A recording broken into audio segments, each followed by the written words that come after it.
toe. Blue Nation Network, shining bright and clear, keeping our community close, bringing you cheer. From the action on the field to the news in town, we're the ones who keep you, never let you down. Local heroes on the rise, shining like a star. When it comes to staying informed, we raise the bar. Oh, Blue Nation Network, we got your back. Sports and stories, it's a rocking track. Tune in and listen, join the lively show. Brookville together, there's so much to know. Oh, Blue Nation Network, we got your back. Sports and stories, it's a rocking track. Tune in and listen, join the lively show. Brookville together, there's so much to know.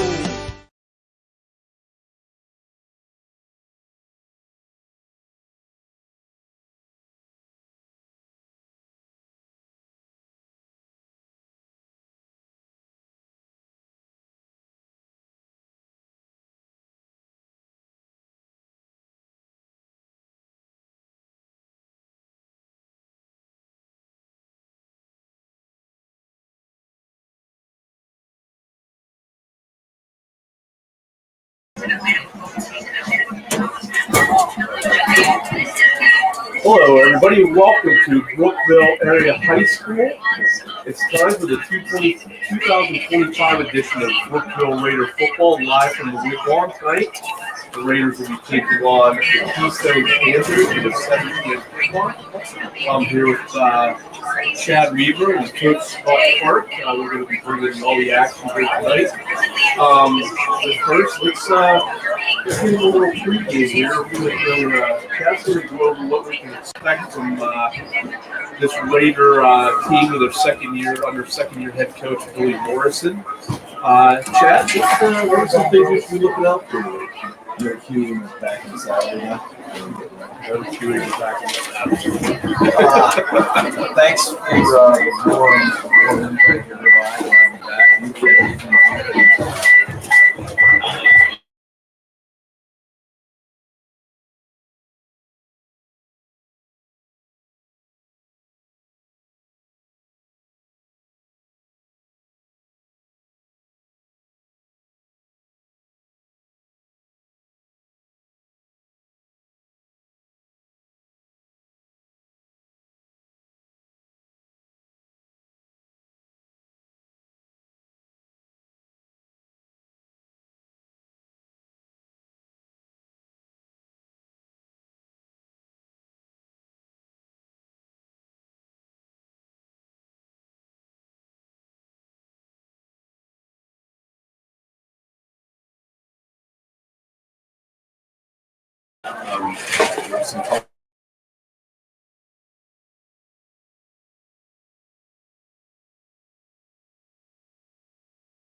To Trent Ford, he's going to start at quarterback.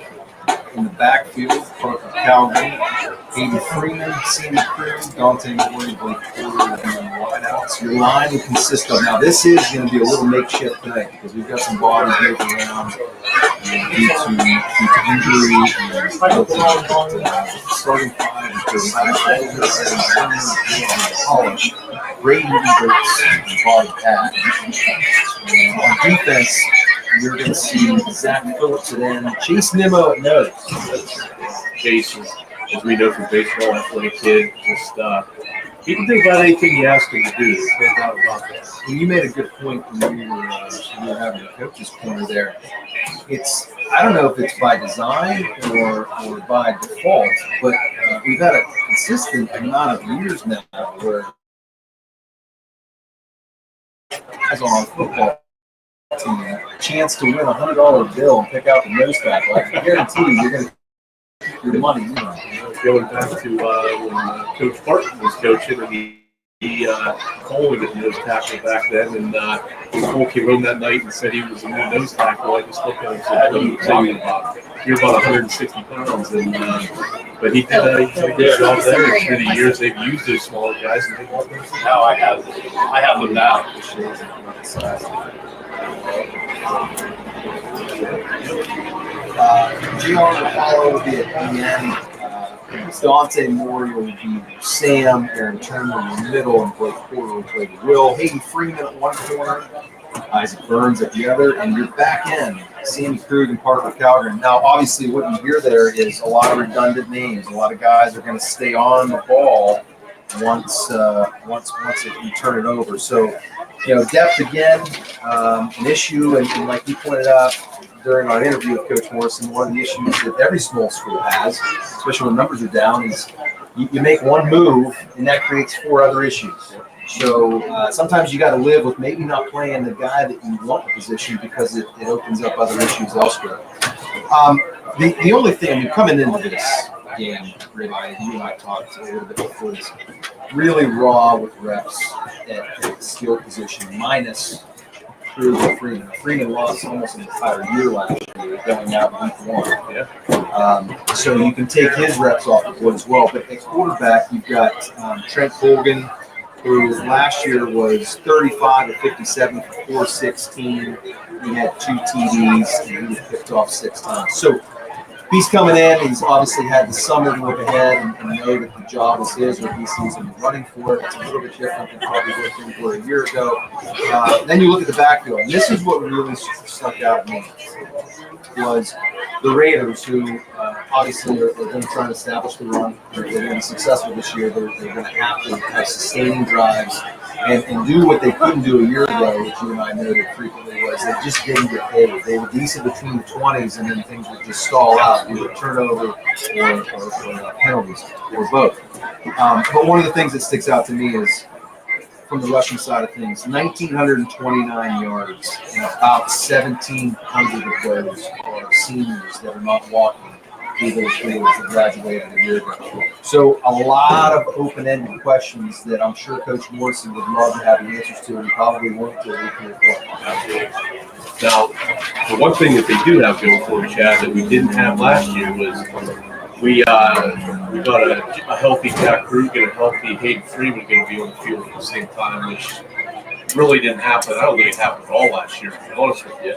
And these guys are playmakers. They got speed to burn. And there's not going to be a lot of guys that disadvantage on a one-on-one basis. So if they can get open, they can get the ball in their hands. They can create havoc on offense, and that's something that I know with the with the other night is they want to try to get the ball to guys also.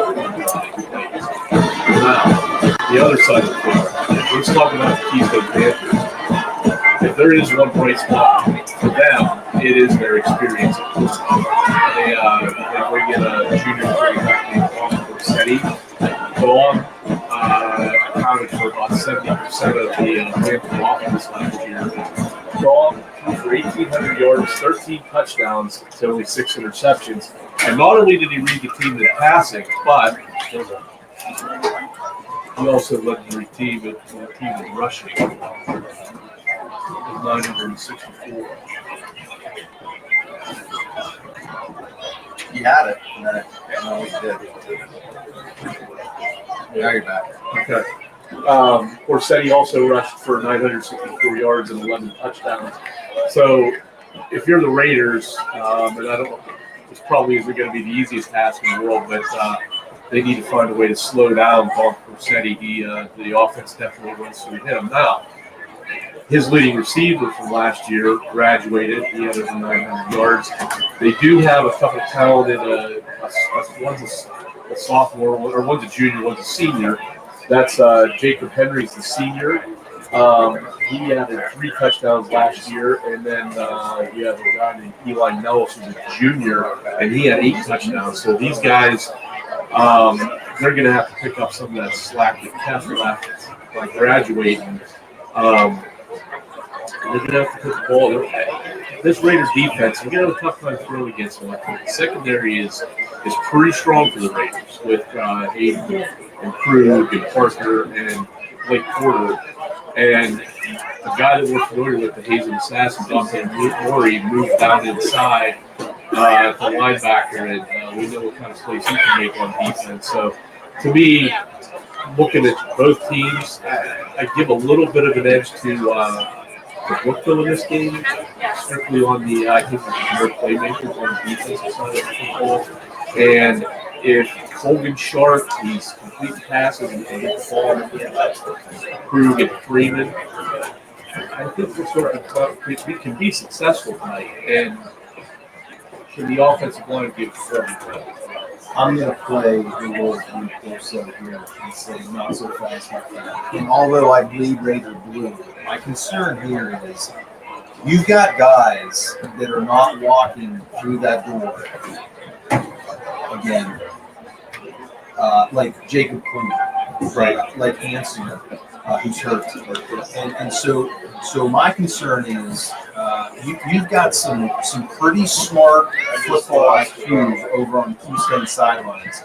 My concern is that there's front 3 or 4 guys for Brookville who are going to put their hands on the turf tonight on defense. They don't have a lot of reps. On Friday nights anyway, and it's not an indictment on them. It's just that they don't have them. They don't have a lot of size. I just don't know. I agree with you. The secondary, I think, can control the airways. Man, I'm worried about the defense. That's what we're going to find out here shortly. Raider Blue Band is on the field right now, getting ready to bring us our national anthem. We'll have the coin toss. And we'll get set for kickoff here as kickoff is right around 7 o'clock. So let's take a commercial break, and we'll be back here for kickoff. You're listening and watching Brookville Raider football on Blue Nation Network. If you're looking for a bigger house, I know someone. Or if you need to downsize, I know someone. maybe you want to move to the country. I know someone. Or maybe you want to move in town. I know someone. I'm Heather Castellan, now with eXp Realty. Whatever your real estate needs are, I have you covered. You can check out all of the area's listings at exprealty.com or call me at 715-4103. I know someone. Mac Metals. What's our Good to see you. How many commercials in the country? They're on their. All right, let me go through. Mac Metals? What's our mission? We strive to be a leader in the metal manufacture and steel industry. By investing in those closest to us, our employees and our customers, we aim to build lifelong partnerships while impacting the community around us. Family owned and operated since 1989. That's Mac Metals. Located by BWP Bat Factory, exit 86, I-80.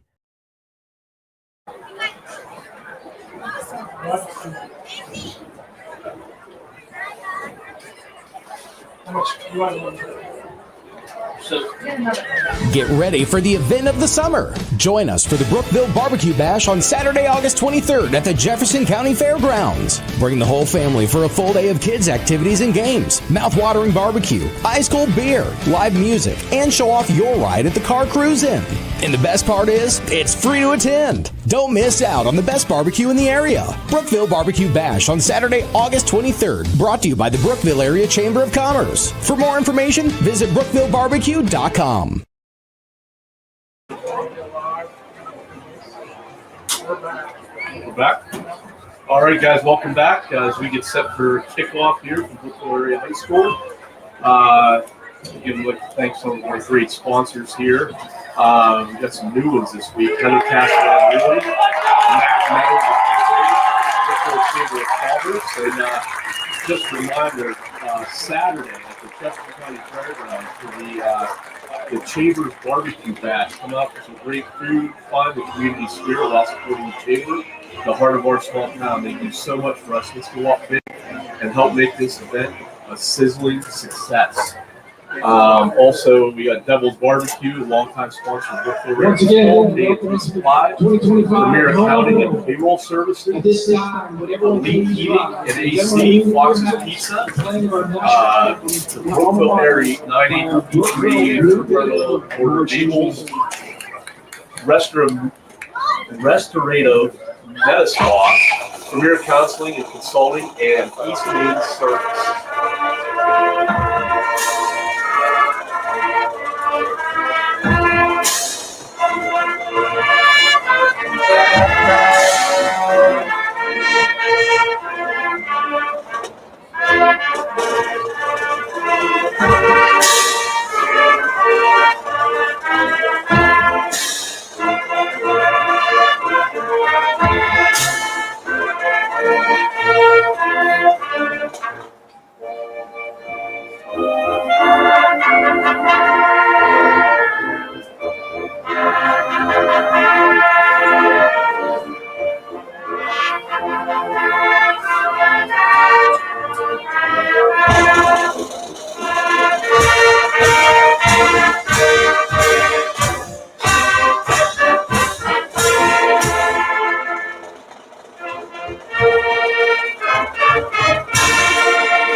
Both teams have taken the field.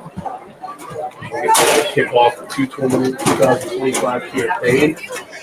Keystone comes in, coached by Todd Smith last year. They finished the regular season with a 5-5 record before first round of the playoffs. They met up with the top Port Allegheny squad, so they're looking to build off that success. Another year under their talented quarterback, Uncle City, maybe take the next step forward. Brookville alma mater.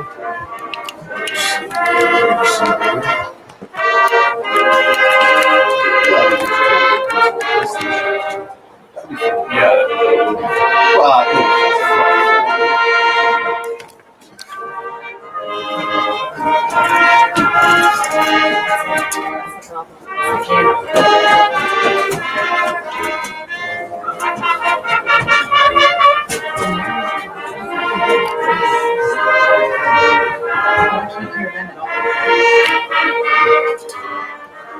That's beautiful.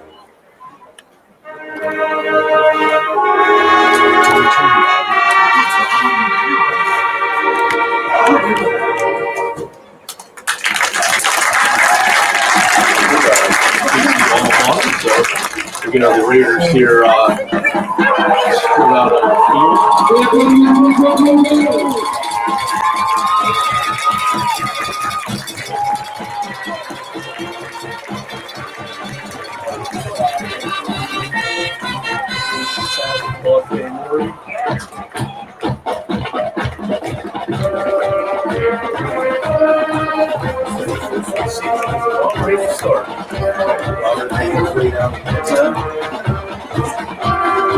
You don't have to look very far to know whether things are going poorly or really good.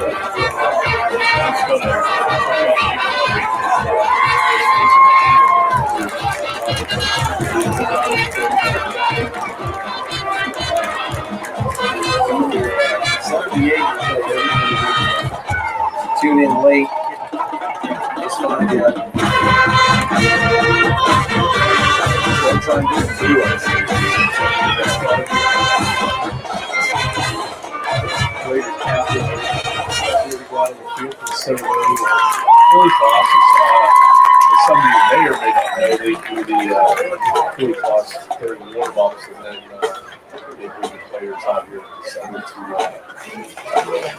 announce the final of those reps. So, pretty special preview tonight, too, Rabbi. We got the not the District 9 rules, but the state rules for football in David Blair will be right at tonight. Ryan Pasternak is on this game with his dad, Chuck, so father-son duo. Ryan is one of the younger officials in District 9, and I know you and I both had him in baseball.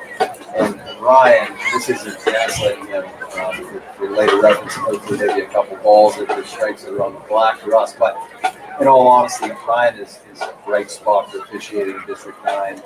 He likes it. He wants to get better. He takes criticism. He wants to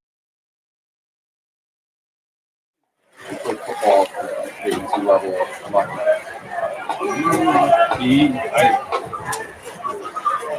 Well, off the top of my head, I know that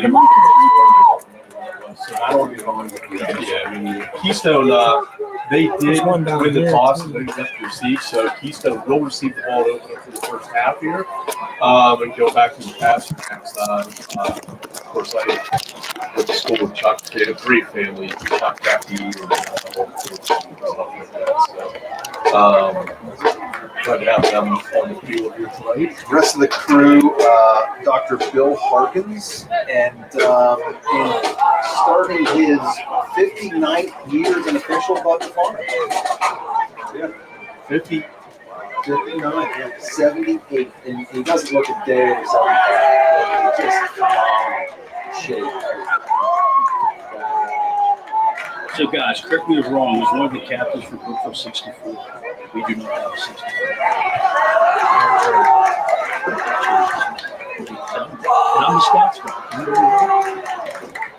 64.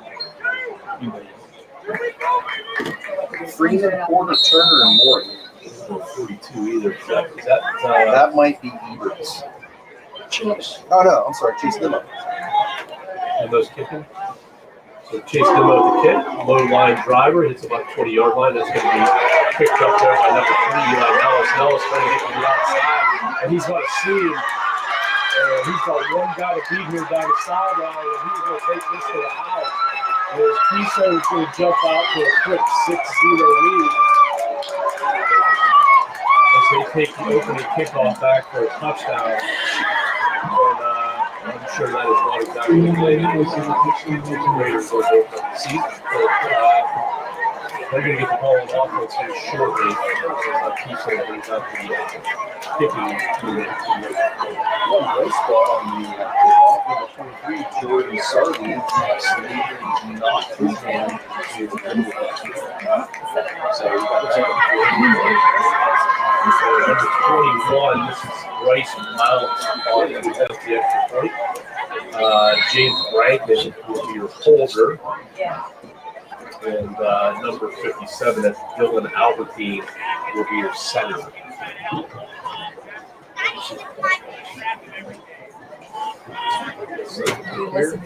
There's a snap by Albertine. Up and good. So he actually gets the 7-0 lead.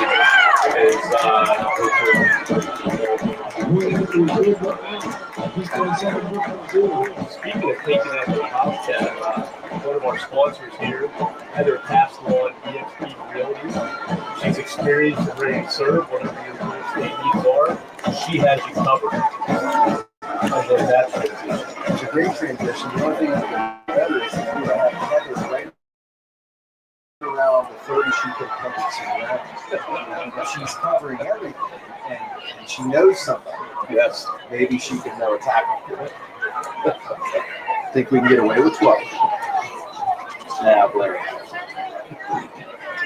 So, not the start we were looking for the Raiders, but lots of time left. And we're going to get a look at Trent Hogan and Krug and company on the outside. I've been anxious all day to see Krug and Freeman on the outside. But I will say this. I truly don't believe there's any panic on the Brookville sidelines because in talking to a couple coaches who will remain nameless, they both said to me that there's a real good chance that we probably shouldn't dress the punter today. This is going to be a high-scoring affair. If Brookville's going to be in the game, it's going to be a high-scoring affair. Well, we've got the first answer to one of our questions. It seems.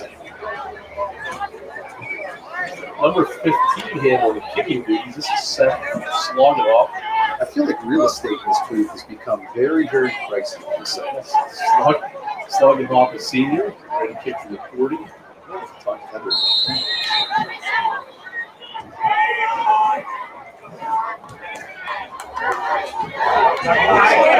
Forward, and that's going to be fell on by Gabe Hanna, sophomore. So Raiders will start at 31 yards.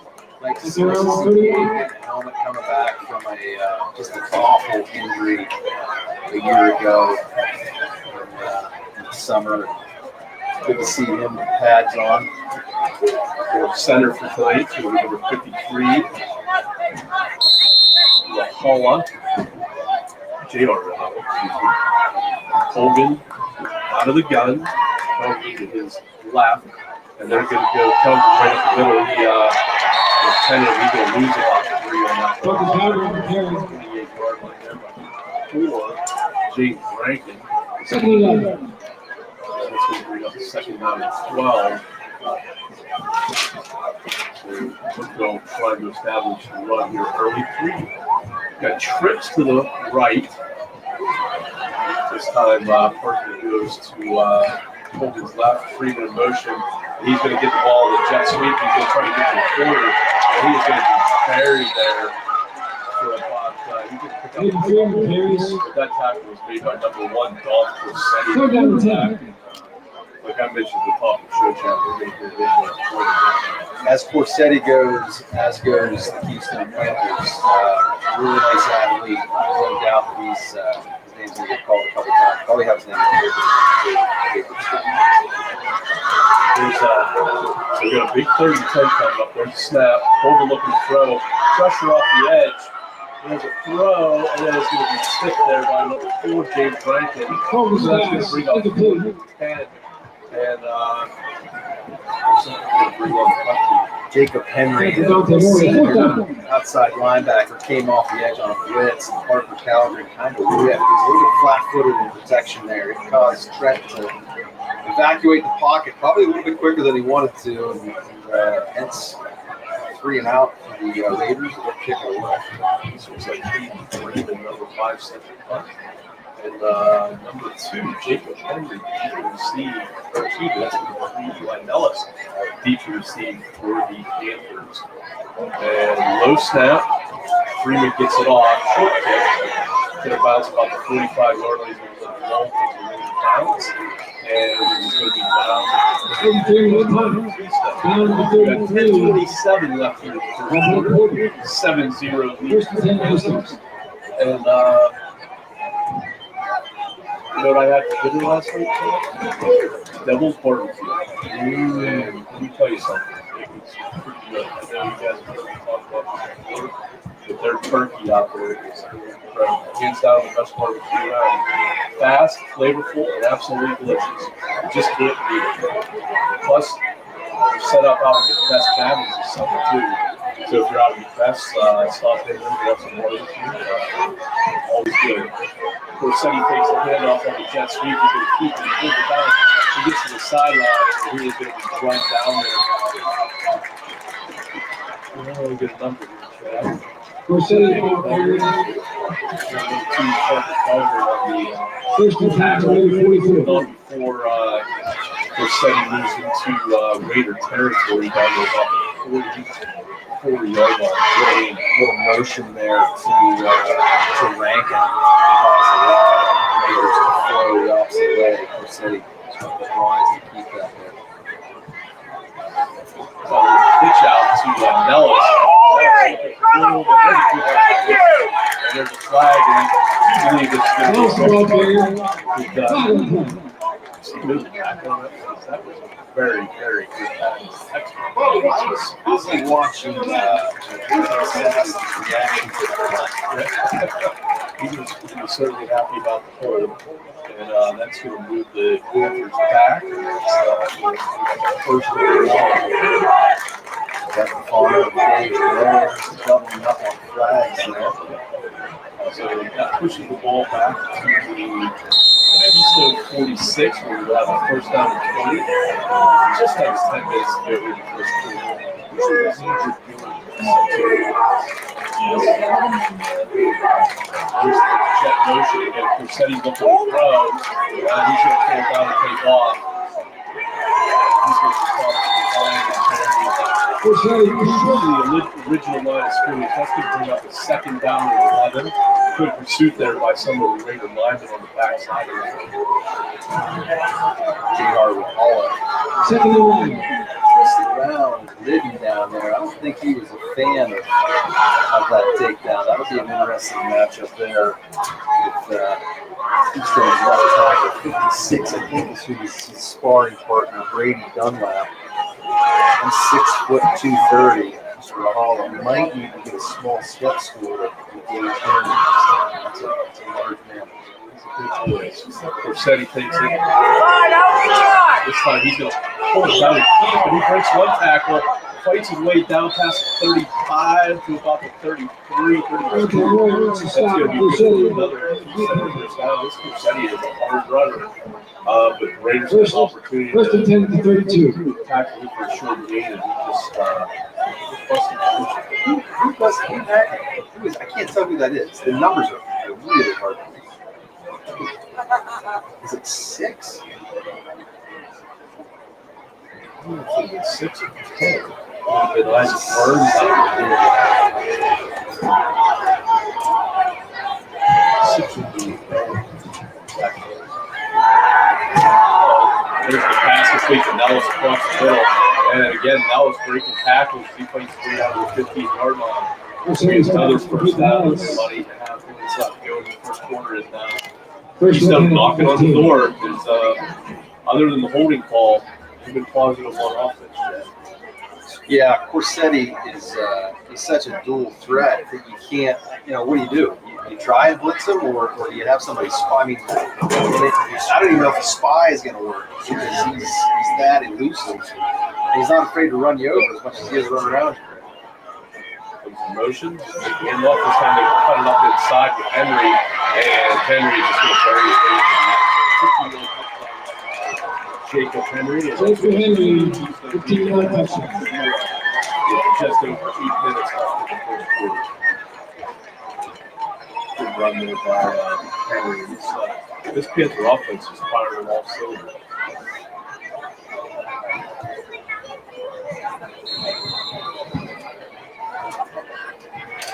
Again, Bryce Mount on the extra point, ranking the hold.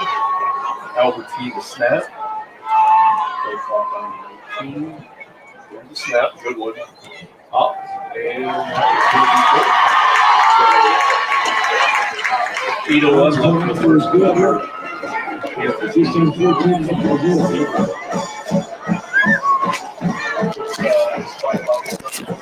If you're looking for a bigger house, I know someone. Or if you need to downsize, I know someone. maybe you want to move to the country. I know someone. Or maybe you want to move in town. I know someone. I'm Heather Castellan, now with eXp Realty. Whatever your real estate needs are, I have you covered. You can check out all of the area's listings at exprealty.com or call me at 715-4103. Mac Metals. What's our mission? We strive to be a leader in the metal manufacture and steel industry. By investing in those closest to us, our employees and our customers, we aim to build lifelong partnerships while impacting the community around us. Family owned and operated since 1989. That's Mac Metals. Located by BWP Bat Factory, exit 86, I-80. Get ready. Get ready for the event of the summer. Join us for the Brookville Barbecue Bash on Saturday, August 23rd at the Jefferson County Fairgrounds. Bring the whole family for a full day of kids' activities and games, mouth-watering barbecue, ice-cold beer, live music, and show off your ride at the car cruise-in. And the best part is, it's free to attend. Don't miss out on the best barbecue in the area. Brookville Barbecue Bash on Saturday, August 23rd. Brought to you by the Brookville Area Chamber of Commerce. For more information, visit brookvillebarbecue.com. Hey y'all, this is Mark Bowe. I'm at Devil's Barbecue and this place is awesome. These folks are nice. We came up here the last time and we couldn't get enough of it. I saw a sign. I came 10 miles out of the way because we had to have it again. And all I know is we might not show up to work tomorrow because it's that good. See y'all. Devil's Barbecue, where it's all about the smoke. Brookville, PA.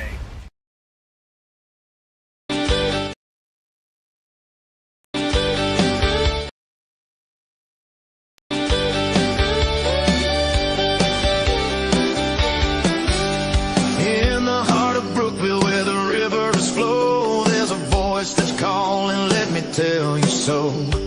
Blue Nation Network, shining bright and clear, keeping our community close, bringing you cheer. From the action on the field to the news in town, we're the ones who keep you, never let you down. Local heroes on the rise, shining like a star. When it comes to staying informed, we've raised the bar. Oh, Blue Nation Network, we got your back. Sports and stories, it's a rocking track. Tune in and listen, join the lively show. Brookville together, there's so much to know. Oh, Blue Nation Network, we got your back. Sports and stories, it's a rocking track. Tune in and listen, join the lively show. Brookville together, there's so much to know. If you're looking for a bigger house, I know someone. Or if you need to downsize, I know someone. maybe you want to move to the country. I know someone. Or maybe you want to move in town. I know someone. I'm Heather Castellan, now with eXp Realty. Whatever your real estate needs are, I have you covered. You can check out all of the area's listings at exprealty.com or call me at 715-4103. I know someone. Mac Metals, what's our mission? We strive to be a leader in the metal manufacture and steel industry. By investing in those closest to us, our employees and our customers, we aim to build lifelong partnerships while impacting the community around us. Family owned and operated since 1989. That's Mac Metals. Located by BWP Bat Factory, exit 86, I-80.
Sorry about that, guys. We're back with technical difficulties.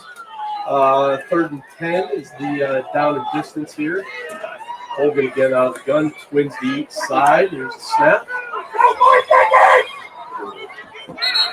Check the play call, and we're going to get a timeout. I'm going to bet there's quite a bit.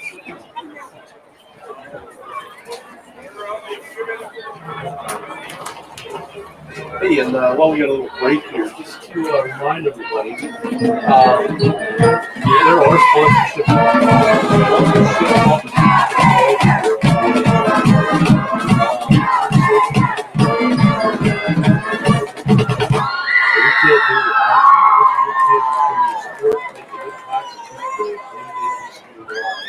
whether you're a local business or a proud community member, parent, now's the time to step up. Reach out to Ben and Tricia on Facebook or email Blue Nation Network Day. Blue Nation Network, we're really strong together. Lots of great opportunities there. You know, Ben and Trish, and there's different levels of sponsorship. From just $250 the whole way up to $2,000 if you want to be a major sponsor. But talk to them, they can give you a little bit more information on that. You get in on week opens ground for something really special here at Blue Nation Network.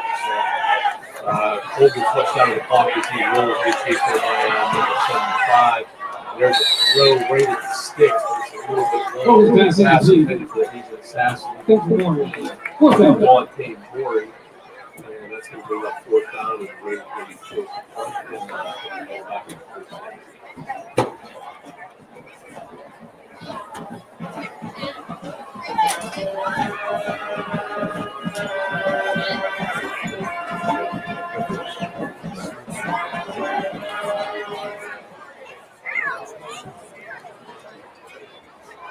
Freeman on the punt, second time through. Pretty decent punt for Freeman. The first time out by Mellis and the Klaus this morning. And another timeout here by the Raiders. So they're going to be their second timeout. They'll go out one lap. They'll take this timeout at 6:27.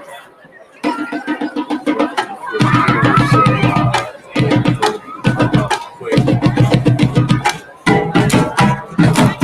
6:27 lap in.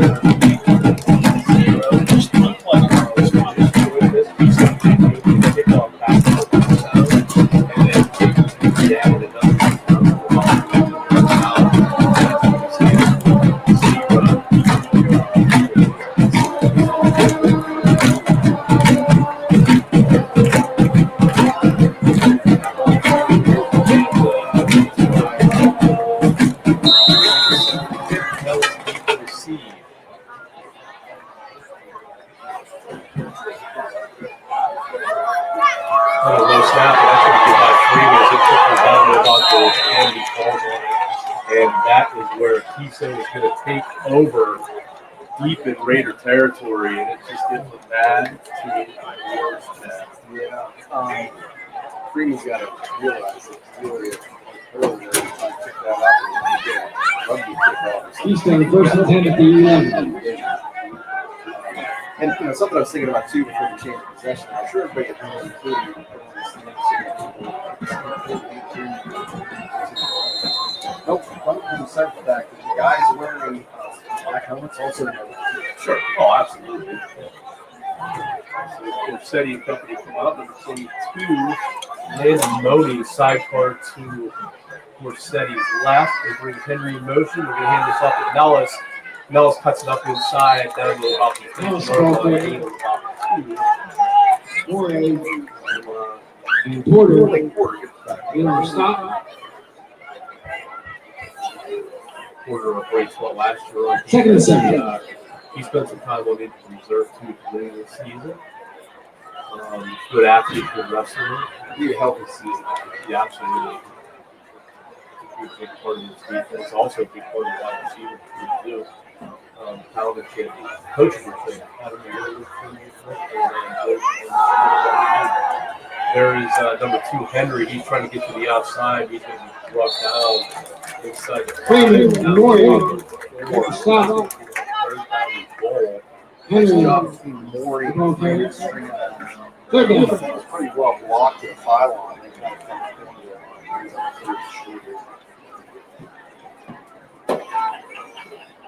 Desperately need to stop here. So look, I think they could get a first down. So this is a big play right here. Hopefully to stay tall here. All spotters are 3.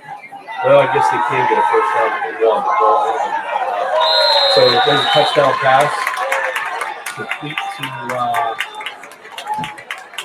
9. It's Landon Reed. You said he complete to Reed for the touchdown.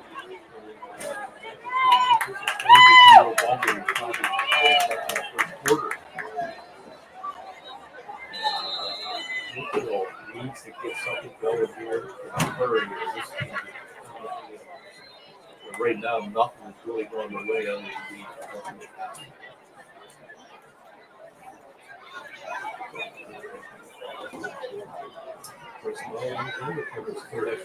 the perfect so far. There's a snap from Albertine. It's a down, up, and right to the road. 5:29 left. A lot of scoring.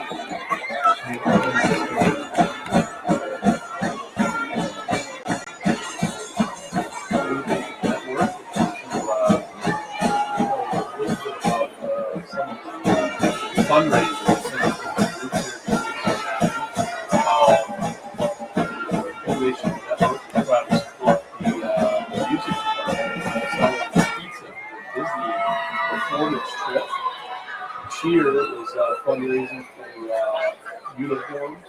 Always want some subs. And you help support these groups and how they support the kids in the community. If you have a fundraiser to share, reach out. We're really awesome. And pretty cool people involved some of these schools and organizations. Yeah, as you both know, it helps them get some people. Dollar doesn't go nearly as much as used to. So here we go. 15 says one run to take another short, but this is going to take number one Gabe Ware. And it's going to be full out.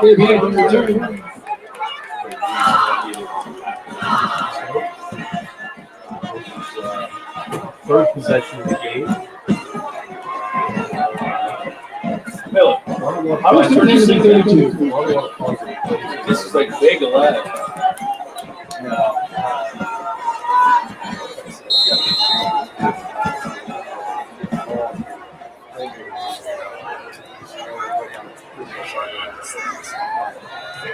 He's got some backside pursuit.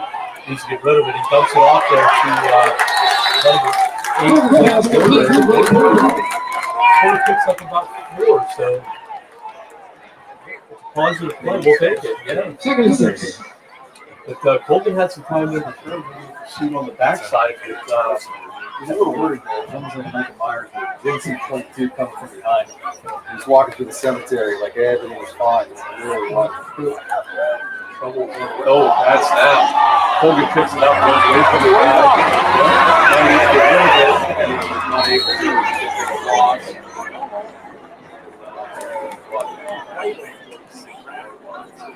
Goal line tackle for Ross.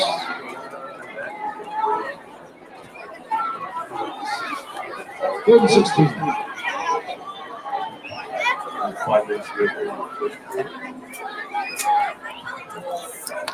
21-0.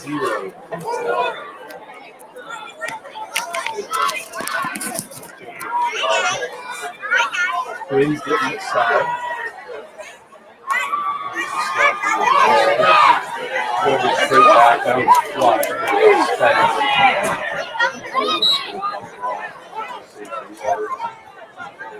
Goal line, incomplete. Fourth down.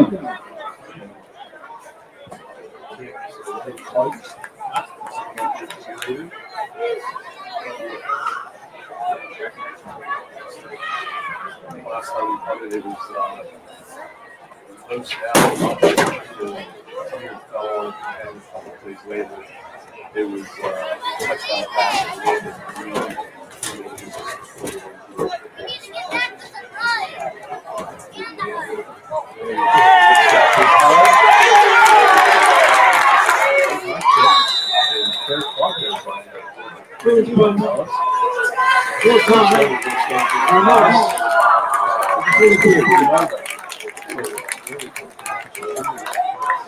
Yeah, but let me ask you questions.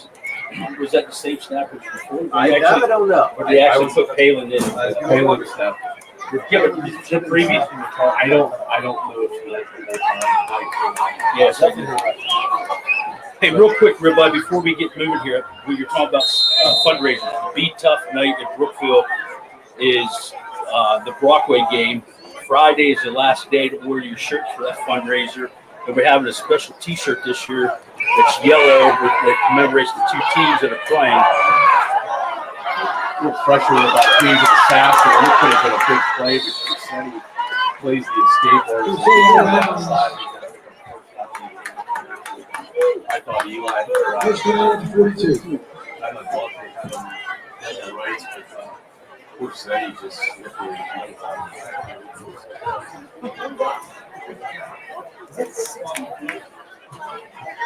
Who was that? Was that Doctor?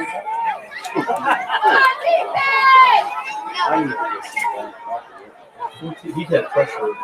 He was on the other side. And Sonny takes the hand off. There's a flag on the field. Sonny just runs over the corner hangs on.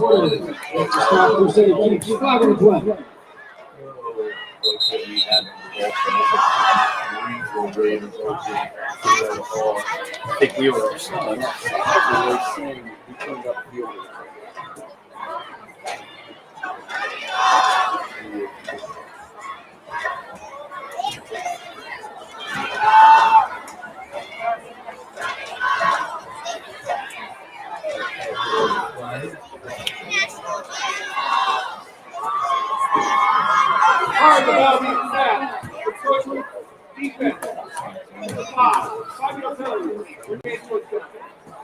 First and 5. We're going to squat this ball over the 38-yard line. 4 minutes left in the first quarter. Keystone First and 5 on the 38. 0. So for the Raiders on defense, millions for this high octane Keystone Panthers offense led by Paul Corsetti.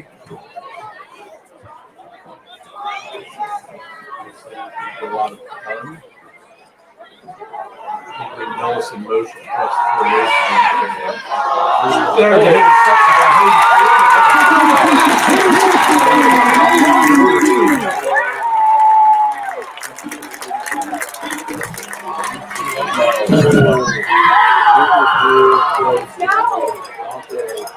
And then he admired his golf shot. He hit a 288 down the watched it. Could have been 2 flags? Is that what you're saying? What's that? Late hit and talking? No, I honestly don't. I think it was borderline both. And I don't have a problem with not getting a flag. I would have the same feeling if it was the other way around. It's like a movement. It's just close. But you're frustrated. You're down 21-0. You get a big hit. That's part of it. Pretty good motion on the jet.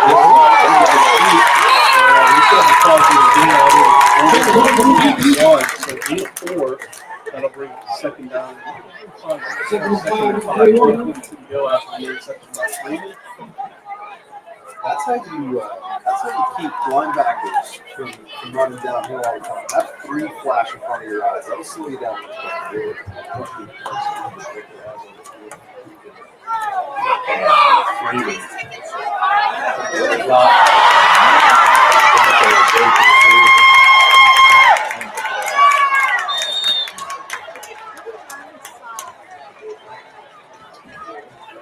Holding pass, intercepted by Jacob Henry.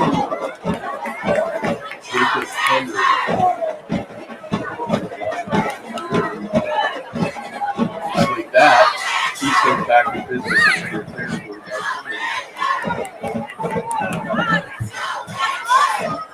Dante was open too. Just didn't get him over the linebacker.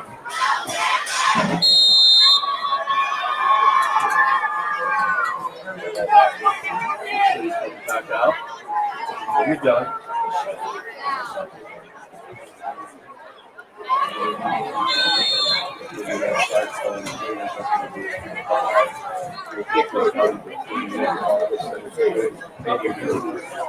Struggle.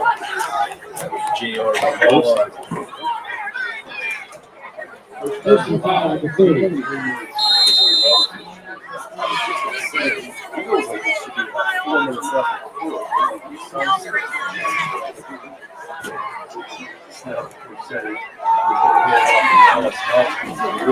He gets it. Then you're in the beat. Big hit there by Cruz as he walks Noah's out of bounds right for once. It's going to be first and goal. Keystone receivers. Cruz makes a stop. First and 10. Cruz saves the touchdown. Just get the longer.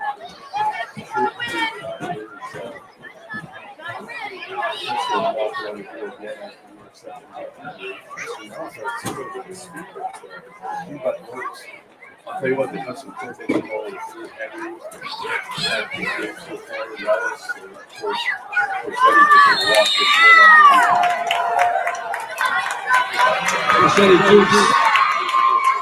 Touchdown.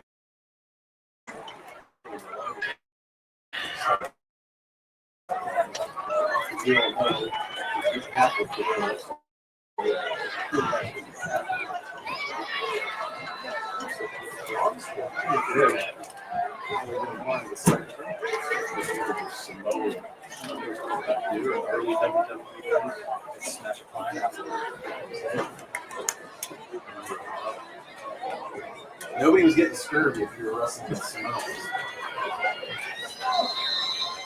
Pretty smiles. He's going to get his 4 technical in the cut. Ranked in the hole. Snap right over. A bit low, but again, well and what This kick is good.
Joel and Luke both, they pretty involved. About Two Chainz Barrera, a bunch of our baseball players not great.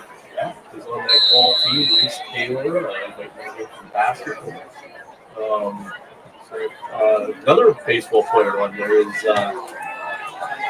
Jackson Lipinski. Jackson. Chase Nemo. I'll do 31.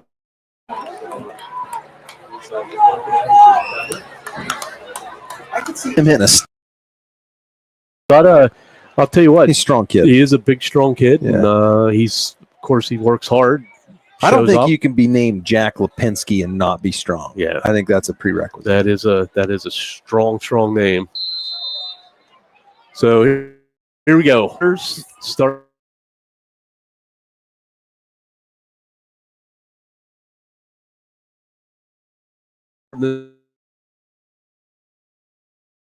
This drive cut it outside, and he got thumped there by Jacob Henry. Chad, am I wrong? Should he have stayed up in the middle with that? He pulled his Houdini act there. He had more time than he envisioned, and then he decided he was going to become Randall Cunningham. And he turned into Richie Cunningham real quick.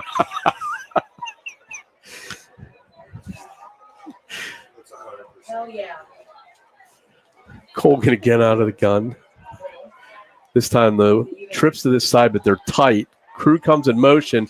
He's going to get the ball end around. He sidesteps one guy, and he's looking for a path. And he jumps over one guy, but he's going to be hammered out of bounds there by number 5, Reese Runyon. Gain of about play we'll give him. And see, this is where the problems start to arise. If you don't of stretching a defense slowly but surely, these guys are going to see that box all of a sudden. Look at them now. You know, the two safeties are 9 yards off the football. Everybody else is in the box or close to it. That becomes a problem. Yeah, and there's a little help. There's an offensive or a defensive offside, so that is going to shorten this up to actually it's going to give them the first down. So Raiders get a first down right at their own 40-yard line. So they'll get a fresh set. And see if they can get a drive going here. Lots of time left in this ball game. We're not even out of the first quarter yet. 2:05 left. Keystone leads 28-0. There's a snap to Colgan, and he throws, and he's got a guy. And Morey takes a big hit across the middle, and it was clean. Shoulder. Yeah, I mean that's a borderline defenseless. You know, that's that hit that is going to be debatable on both sides. If you throw a flag, you ask, well, what's he supposed to do? Because the ball hit him in the hands. He's trying to break up a play. If you don't throw a flag, what do you're not protecting him. So listen, it's not easy. You get to sit up here from 52 yards away and it's real easy. But when you're down there and you got 17-year-old men flying around, it's not that easy of a call. Yeah. I thought he hit him with the shoulder. I don't think he did anything malicious there out of the ordinary. So No, I don't believe that he was targeting the head. I think it's just that moment where you're truly defenseless. And, you just don't, I don't know. In today's sport, 10 years ago, somebody told me, and I thought this was a great analogy. If you're at a football game and you hear one side of the crowd go bananas on a big hit, chances are you should probably see a flag. Yeah. That's where the game is now. Yeah. Yeah, you're probably right. Yeah, it's definitely not like it used to be. So Maury up on he comes off the field under his own power. That's good to see. I think maybe just shaking up a little bit. Maybe got the wind knocked out of him. I would bet my next paycheck that 14 comes back into the football game. I would too. He's getting a drink there, talking to Ben. Ben will put him through the concussion protocol, make sure he's okay. But I got a feeling he's going to be all right. Goddard down there checking out the scene, making sure he's okay. And Colgan's fleshed out, and he's going to find number 3, Sam Krug, for a short gain. And I know that we're really shorthanded on the offensive line here with injuries and moving guys around. But this is not a real good start as far as having a young quarterback that doesn't have a lot of reps. He has zero time to get his feet set and take a look at things. Yeah. Cole's going to take a snap, and he's going to roll out, and he's going to throw, and he had Krug, and pass was a little high, but I'm sure if you talk to Sam, he's going to say probably should have had that. Well, the other thing, problem is, Chad, we were talking offensive line, we've got Rahala at center when it should be usually Zazinger. Right. And I'm sure Azinger is the one that had calling stuff out. Yeah. So now, normally, like, do you have a guy that's not sure the center? Now you have somebody that has to make the call right at the line of scrimmage. Right. And it's not like you've got veterans on either side that can kind of figure it out for themselves. They need help.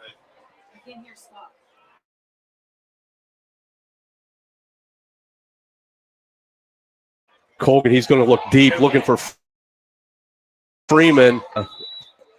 Colgan throws in the double coverage there to Freeman by number 3, Nellis, and number 5, Reese Runyon.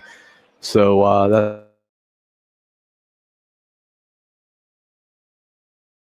that's going to bring up bounds here. They had them bracketed on both sides there. Just a little tough to fit that in there. That's what they're going to do.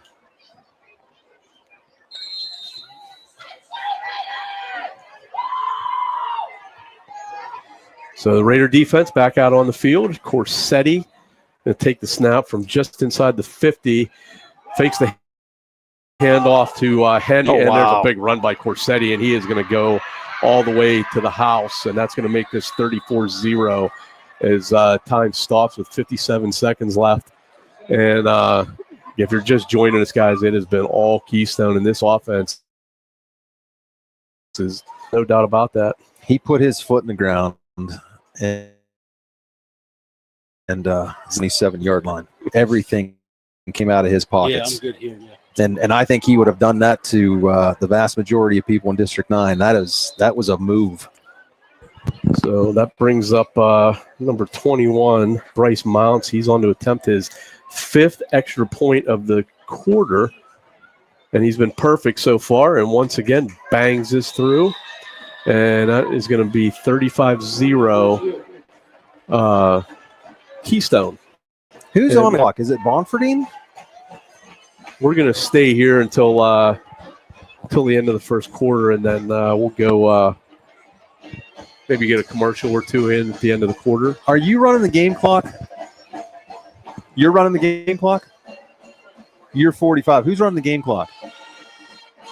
Have you been running it when it's supposed to?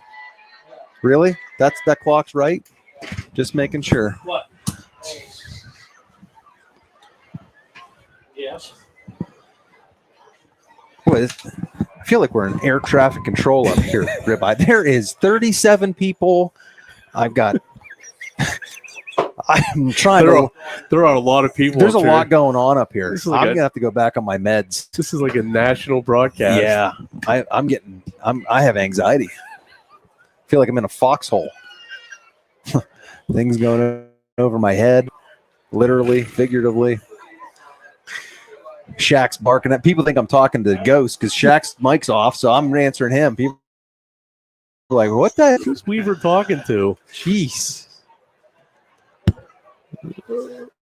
Every 30 seconds, our cans get turned up. I'm not going to be able to hear for 3 weeks when we get out of here. Yeah, I can't hear as it is. Well, it's not me. No, we finally got you back. Now between you and me, 75% selective. Well, but the other 25 is for real. That. Don't tell people that. So Seth Slogenhop on to kick off here. And he hits a high one. That is taken by, we don't have a 42. Who did we say 40? Oh, Nimmo. Nimmo on the return. Chase Nimmo, number 42. That's right. And he takes it out to about the 31. So Colgan and company are going to start their drive there. 50 seconds left in the first quarter. And the Raiders definitely need somebody to make a play here. It's like Phillips is there, number 6. We're the Twins to each side. And that looks like Kellgren in the backfield. And they're going to fake a handoff, go screen. And Krug side stays on his feet, and he's going to be close to a first down. Nice little play there by Krug on the screen as he breaks the tackle and fights his way forward for 10 yards. So there's a spark, Chad. He is so elusive. He gets the ball in his hands, and you better have 2 or 3 guys in the neighborhood because he's going to make the first 1 or 2 miss. So a positive play there. That will give them a first down as we're down under 30 seconds to go here. We'll see if we get one more play off before the second quarter. Colgan drops back, and he a little bit of pressure, but he steps through that, and he's going to pull it down and run. And he's going to slide down at about the 49-yard line. And the defender, number 2, Jacob Henry, says, hey, that's a good idea to slide like that, because if not, I was going to clean your clock. And so a little self-preservation there by Trenton Colgan as he takes that down to about the 49-yard line. So it'll bring up about a 2nd and 3, and that is going to be the end of the first quarter. So let's go to a commercial. Let's go to 2 commercials, and we'll be right back to bring you second quarter action. 35-0 Get ready for Keystone. the event of the summer. Join us for the Brookville Barbecue Bash on Saturday, August 23rd at the Jefferson County Fairgrounds. Bring the whole family for a full day of kids' activities and games, mouth-watering barbecue, ice-cold beer, live music, and show off your ride at the car cruise-in. And the best part is, it's free to attend. Don't miss out on the best barbecue in the area. Brookville Barbecue Bash on Saturday, August 23rd. Brought to you by the Brookville Area Chamber of Commerce. For more information, visit brookvillebarbecue.com. Hey y'all, this is Mark Bowe. I'm at Devil's Barbecue, and this place is awesome. These folks are nice. We came up here the last time, and we couldn't get enough of it. I saw a sign. I came 10 miles out of the way because we had to have it again. And all I know is we might not show up to work tomorrow because it's that good. See y'all. Devil's Barbecue, where it's all about the smoke. Brookville, PA. Mac Metals. What's our mission? We strive to be a leader in the metal manufacture and steel industry. By investing in those closest to us, our employees and our customers, we aim to build lifelong partnerships while impacting the community around us. Family owned and operated since 1989. That's Mac Metals. Located by BWP Bat Factory, exit 86, I-80. If you're looking for a bigger house, I know someone. Or if you need. Second quarter here. Let's get a couple scores from around District 9 here after this play. Low snap to Colgan. He's going to roll out again. He dumps it off there to Maury's. Nifty little catch. I believe he caught it. First down. First down. Good for a first down. Central Clarion taking on Kirtland, Ohio. And right now, This is something you don't get to see very often, but Central Clarion is down 14-0 in the first quarter in that game. Karn City and St. Mary's, no score in the first quarter. Port Allegheny Bradford, no score. Red Bank Valley with an 18-0 lead over Ridgeway. That's in the first quarter. Colgan out of the gun. Here's a snap. This time he's going to roll to his right, and he's got a guy. That's Krug. Krug breaks one tackle, hit from behind as they get down into Keystone territory with 11:43. So finally we got a little something going here on offense by the Raiders. A couple pass completions. Of course, here we got Keystone leading Brookville 35-0. Kane leads Smethport 14-8. No score in the Union AC Valley Otto Eldred. And one we're going to keep an eye on all night is Bucktail Cameron County. That's scoreless in the first quarter. I was waiting for that. We're big Bucktail fans here. And Colgan puts one up, and it's going to be brought down by Hayden Freeman. Great catch. And this is going to be down to the 15-yard line. So first down and 10 Raiders from the Keystone 15. That Karn City St. Mary's game would be a great one to watch because if you remember correctly, last year, the final regular season game, there was a little controversy as St. Mary's decided to pack it up at halftime due to various things. And so they opened the season against each other. Where's that at? In St. Mary's. In the Dutch oven. Well, Colgan keeps it. He lunges forward, try to get back to the original line of scrimmage, but he's going to lose a couple. Rounding out the rest of the scoreboard, Bellwood Annis leads Clearfield 14-7, and Kerwinsville and Myersdale scoreless in the first quarter. So you're up to date on all the scores around District 9. We'll check those again here maybe later on in the second quarter. Is the Raiders knocking on the door here as they got second down and 12 from the Keystone 17. Krug the lone wide out. They're going to bring Freeman in motion. Colgan looking to throw. That ball's on the That ground. ball is on the ground. Who is that? Did he have it? That's a good question. I don't know if he fully corralled that and took a couple. So I'd have to look at it again. He caught that in so much traffic. Who was that? Blake Porter. Was that Porter? Porter's still down. Took a big hit there as the ball came loose, and it was recovered by Keystone. So Raiders showed a little bit of some signs of life there, but ball gets coughed up down at the 12-yard line, and that's where Keystone's going to take over with just over 10 minutes left in the half as they continue to lead 35-0.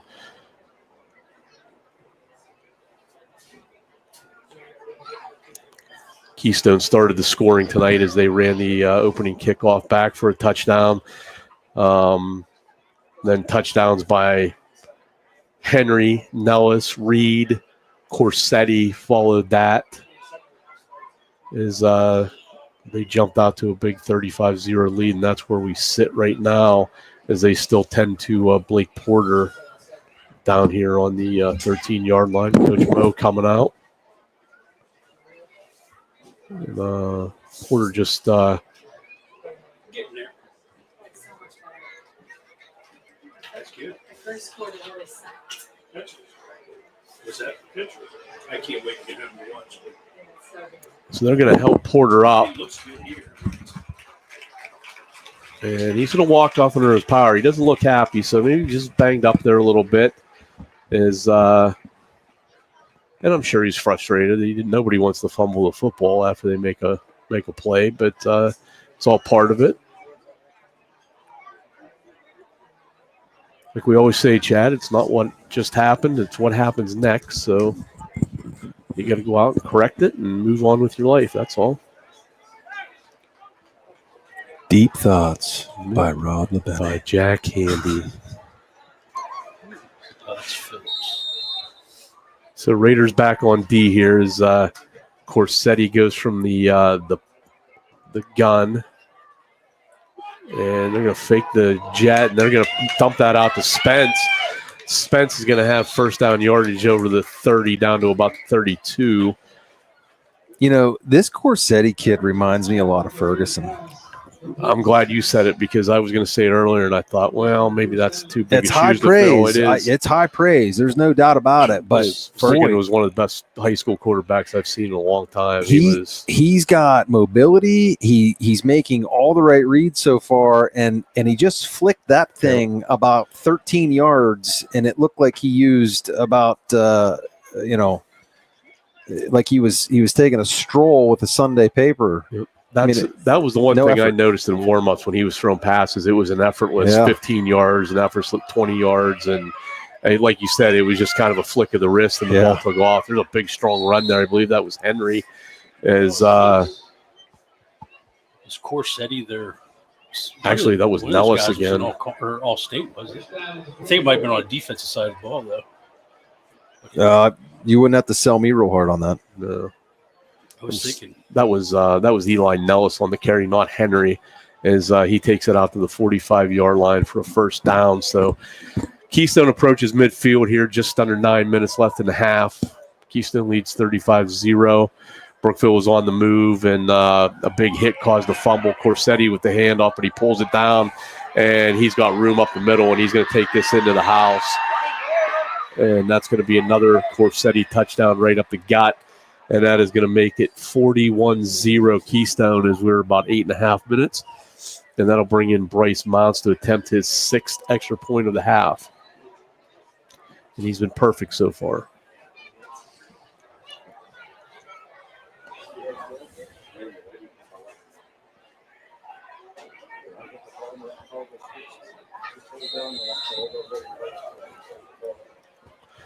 But you can definitely, Chad, as you mentioned at the top of the broadcast, you can definitely see the lack of experience on the Raider side of the football when it comes, and this is no knock on Trenton or anybody else, but you got a guy like Corsetti who's got a full year under his belt coming in. Last year, Colgan trying to piece a year together. Parker played a little bit. I mean, you got 3 or 4 different quarterbacks. The stability wasn't there just because of injuries and that. Now you got Colgan trying to establish himself. And he's done a few good things. This last couple of drives, he's completed some balls. He's got outside there. So there's a spark there. But like you hit it dead on when the inexperience on the offensive line right now is definitely showing through.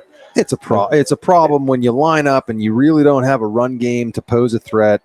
It takes about 4 snaps for the other guys across the sidelines to figure that out between them or the guys up in the booth. These guys all talk. They all know each other. They know who graduated, who they've got coming up. And let's not lose sight of the fact either. And this isn't an indictment on anyone. This is just pure hard facts. How many JV games did you see last year? 1. So there was 1 last year, if I remember right. You got guys like, and I'm just going to use as an example, and I'm sure there's a handful on this paper, but I'm going to use him because I talked to him on the way in. He was coming into the locker room. Bobby Hack, who has done a phenomenal job of getting in the weight room, coming back from an injury. He's all excited to go tonight. And you know what? He's baptism by fire. Sure. He doesn't have any reps that he should have, and here he is playing on a varsity slate, which it's night and day. I mean, there's a reason they play Monday and Friday, because it's just a tough game to acclimate yourself to, and unless you're really, really athletic, it's going to take time. In a JV game, Monday's canceled. Yeah. There's a kick, and that is going to be taken by, I believe that's Nimmo again, number 42, and Nimmo takes on some contact head on there as he gets that down to about the 30-yard line. So we all know Nimmo's a tough, strong-minded kid, and he definitely got physical there.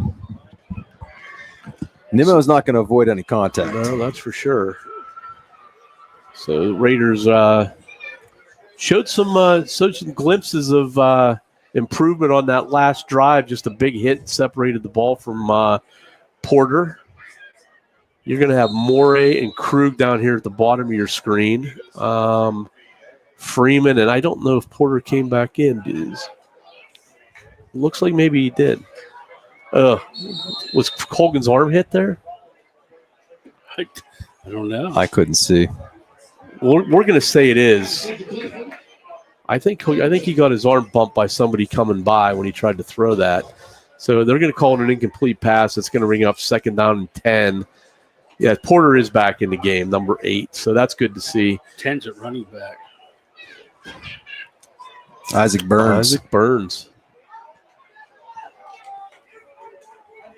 Colgan drops straight back looking to throw. He goes over the middle. He had Dante. Just kind of overshot at kind of everybody.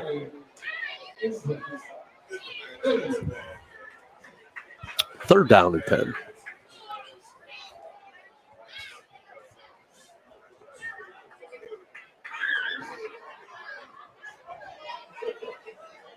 And it is hard to establish a running game now that you're down 6 touchdowns. So you got to kind of just snap it and let's throw it.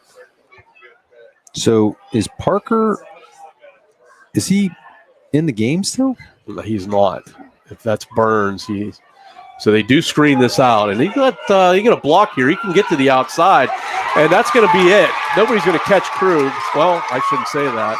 Oh boy, he's tracked down by Nellis. Wow, never would have expected that in a million years. So Eli Nellis tracks down Krug along the sideline, but not until he takes it down to the 7-yard line. So it's going to be 1st and goal Raiders. They're going to look to get on the board here with 7:27 left, and Nellis has got just a little bit of wheels too there as he caught Krug from behind. That's not an easy task. I'm kind of speechless. I am too. Dave Blair saying everybody raise the roof here. 1st and goal Raiders. Burns stays in the backfield with it. Oh, they want him to reset the play clock. Bump the play clock. There we go. So they wanted to reset. That's where we got the stoppage. So 25 seconds on the play clock, 7:27 on the game clock. Burns in the backfield. He's a sidecar to Colgan's right. He picks up the blitz. Colgan rolls out. He's got a guy in the corner of the end zone. That's Freeman. And Brookville is going to get on the board here, 42-6 with 7:19 left. 7-yard pass from Colgan to Freeman.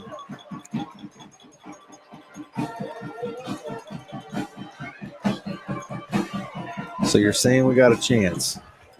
Hey, they put up 42 in this half. Let's go. Yeah. Let's go. That was my Tom Brady imitation.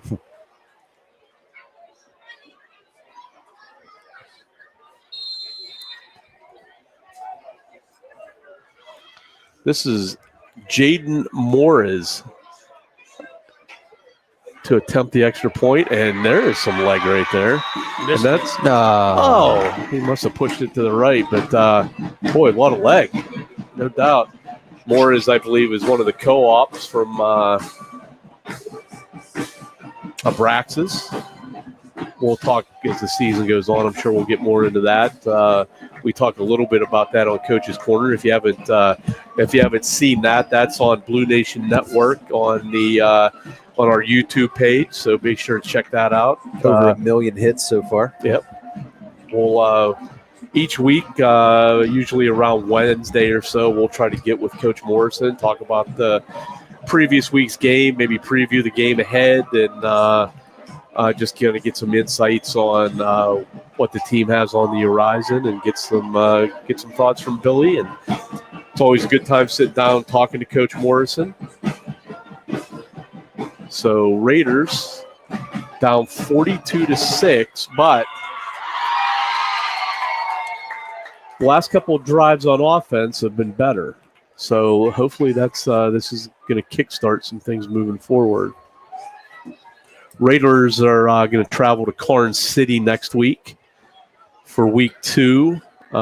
Keystone is going to host Central Clarion. So big game, big opponents for both of these teams next week. That could be a good one. I think Keystone's going to surprise some people. Oh, big bounce there on the onside kick, but that's taken by Spence.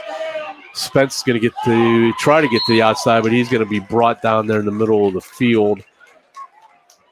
It looked like number 22, Blake Sire, on the tackle.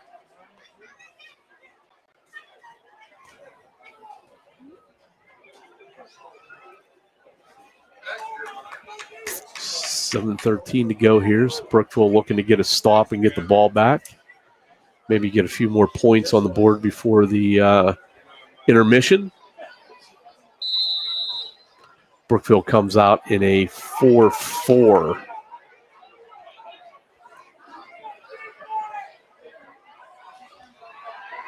Corsetti sets up a screen, and that was Rahala, who had nothing but green grass as he stepped in front of that screen pass. He read that nice. He did. Nice play there by J.R. Rahala from that inside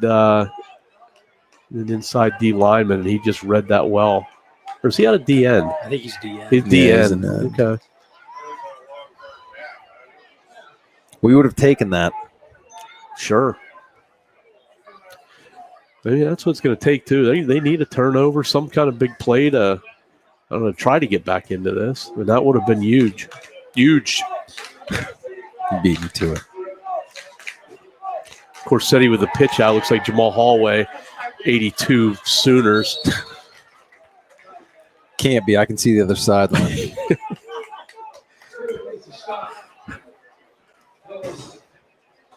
It's going to give the Keystone Panthers a first down into Raider territory, down to about the 44-yard line.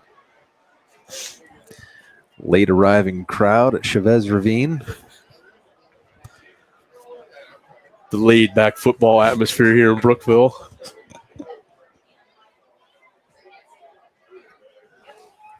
Cocktails and hors d'oeuvres before we head out to the stadium. Nellis on the run, and he just sidestepping guys, breaking tackles, and he powers his way down to about the 30-yard line. This Nellis kid is tough as nails. You're right. Maybe that will be a good game next week. I think Keystone and Central Clarion. I think it will be.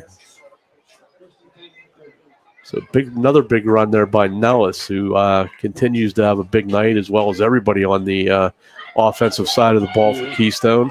Corsetti, Henry, Reed, Nellis, Spence. Offensive line's done a fantastic job. Number 50, Monty Frederick. Number 51, Josh Klein. Brady Dunlap. Everett Fulton, the center. Dylan Albertine. And this time Corsetti is caught from behind there by number 79, Easton Roch. Picks up a few, maybe down to the 25-yard line, so that'll bring up a 2nd and 5. Balls are in on that stop also for Brookville.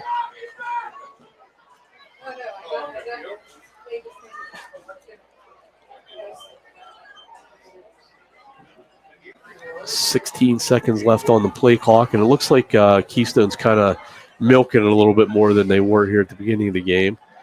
There's a snap. Lots of time for Corsetti, and he has a guy and in and out of the hands of Spence, so a little bit of a break there for Brookville as Spence had a lot of room, Chad, to the outside. Yes, he did. That was a well-designed play there.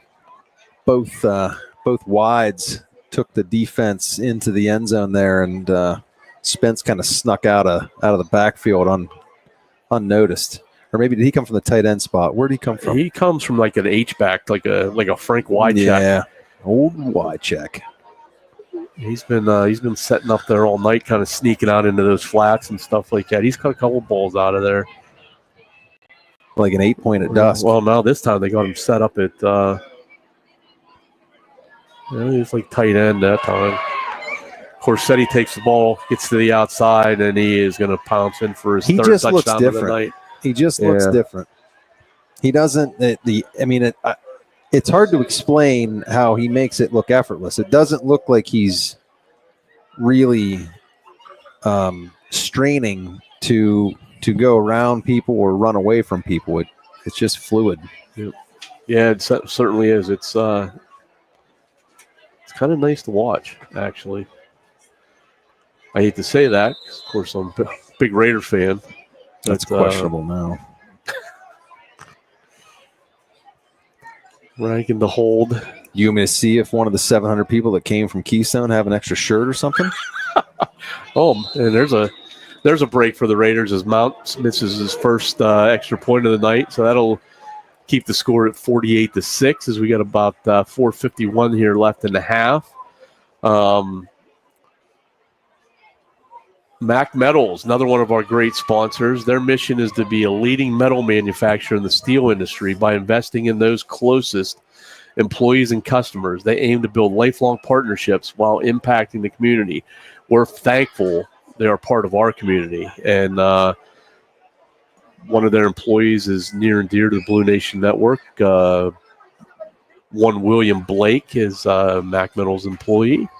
Billy does a great job helping us out here on Blue Nation Network, getting everything set for these games.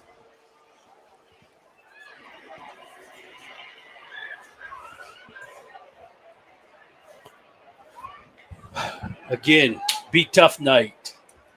Brookville versus Brockway. Get your T-shirts. You go to the Brookville Football Facebook page. Wear your shirt.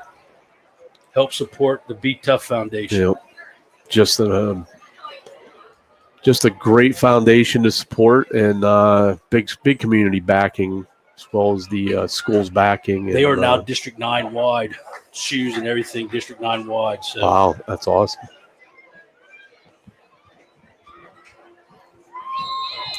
Slog and Hop set the kick. Last couple of times, Nimmo's had decent returns. Let's see if he kicks away from Nimmo this time, but Nimmo's going to take it midfield about the 10-yard line. Nimmo with a head of speed looking for a seam, and he's going to get it out to the 35 as he's going to get drugged down there by number 16, Laughlin Plummer, no relation to Jake. Or 99 Luft balloons. I did ask.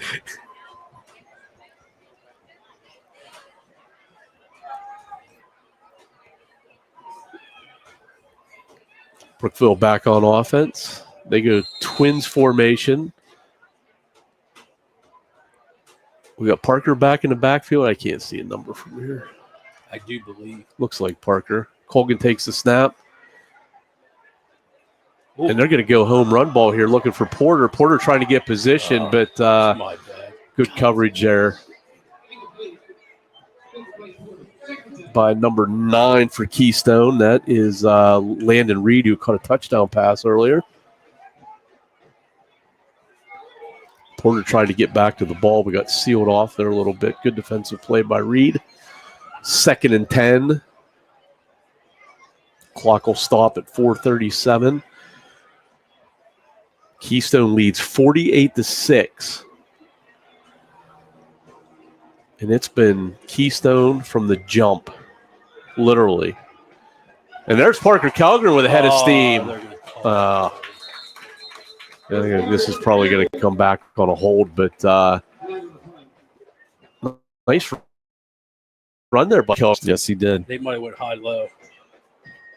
Oh, maybe not. Raiders signaling that this is against Keystone. Face mask. Oh. Does that get tacked onto the end, Chad? Yes, it does. Nice. That's a big play there. So the run by Kelgren will count. It's our best run of the night by far. And then they're going to get 15 for the personal foul. So ball's going to be in Keystone territory at the 35-yard line. Is that part? Yeah. Kelgren stays in the game. He's going to be a sidecar to Colgan's left. Twin formation with the wideouts. Here's a snap from Rahala. Low snap, fielded by Colgan, but screen's incomplete. That little bubble screen Keystone has been sitting on all night long.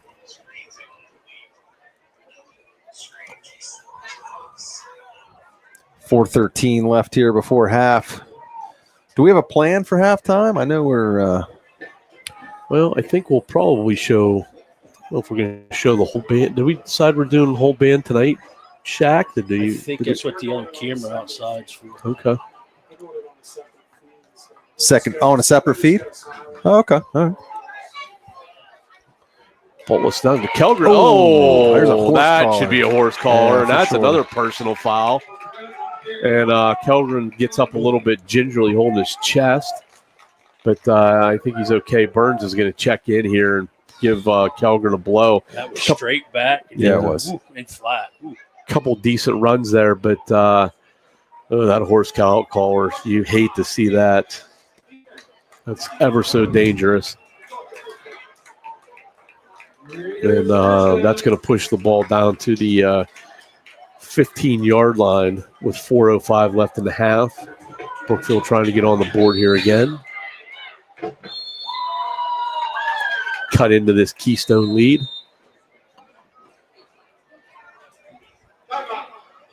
And Keystone's going to take a timeout, their first of the half.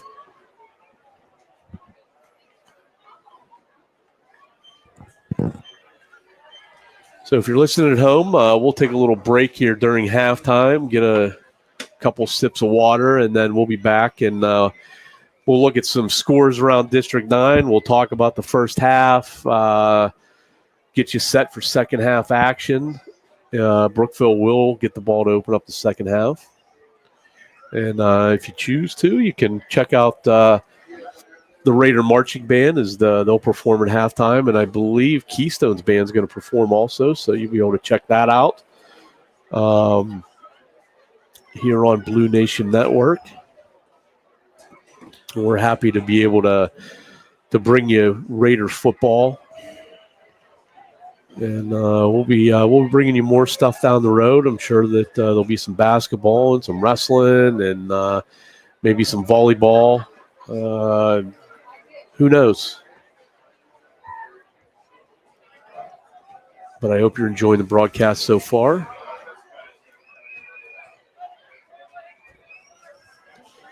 Colgan out of the gun. Burns stays in at running back. Trips at the top of the screen. They're going to hand to Burns. Burns picks his way forward for a couple down to about the 14. So we'll give him gain of 1 on that as we're under 4 minutes to go. Isaac Burns, one of those young men that Coach Morrison was singing the praises of, having a really nice summer camp. Came in and was one of the few that was actually bringing a little bit of physicality to practice.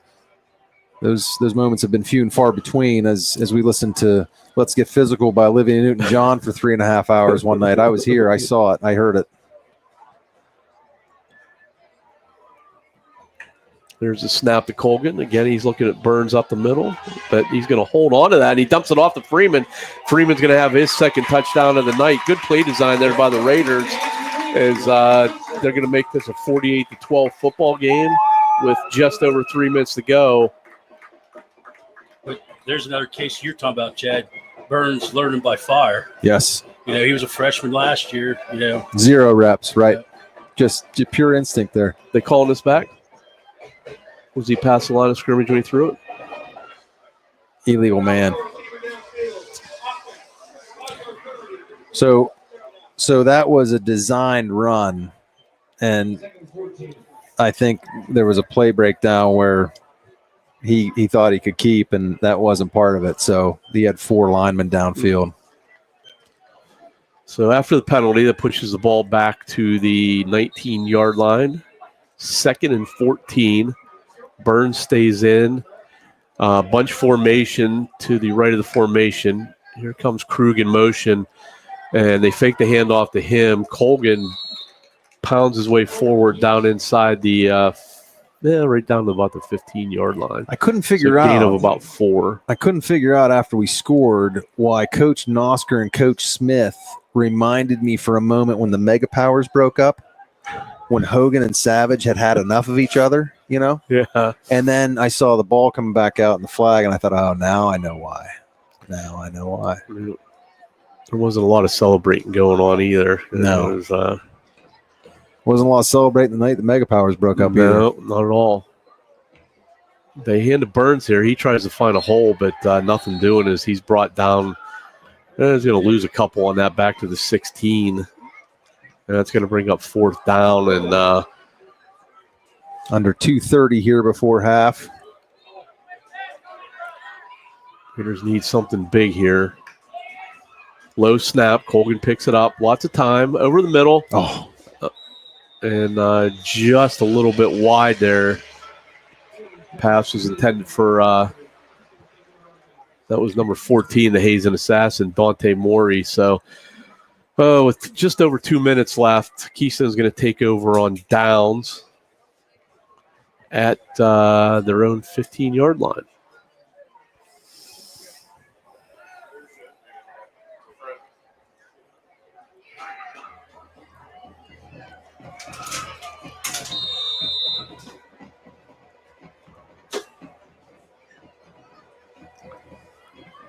Be sure to check back with us here at halftime. We'll get you some updated scores.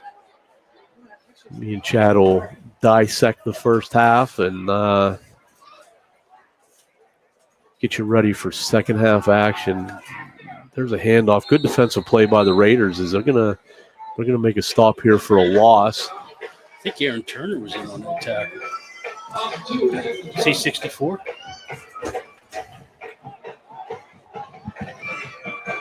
I don't have a 64. Yeah, You're he's seeing new. things. He's a captain. No, it's captain.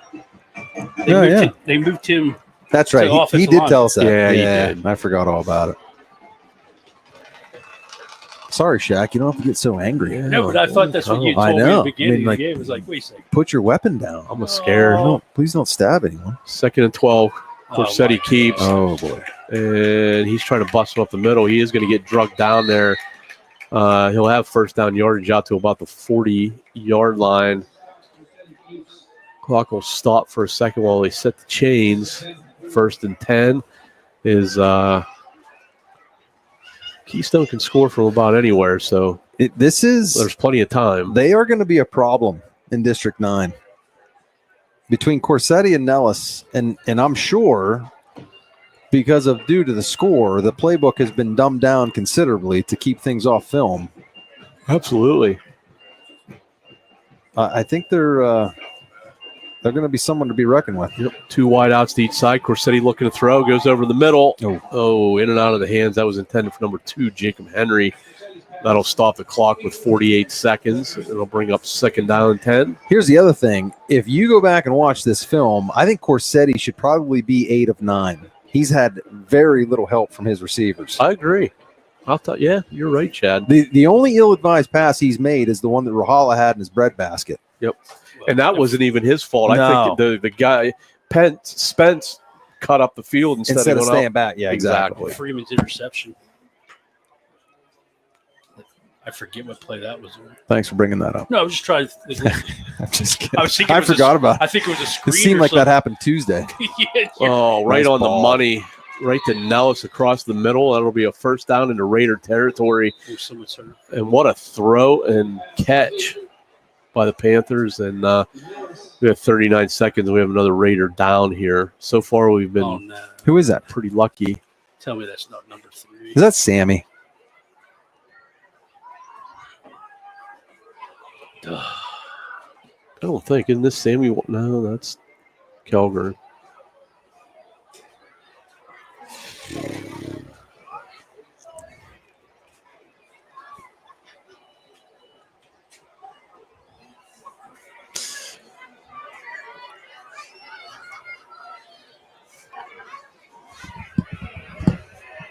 Still on the turf there. Oh, he looks like he's getting up. All right. That's a good sign, yeah. A little ginger, but he's walking on his own power. No help from Trader Ben. Defense sets back up.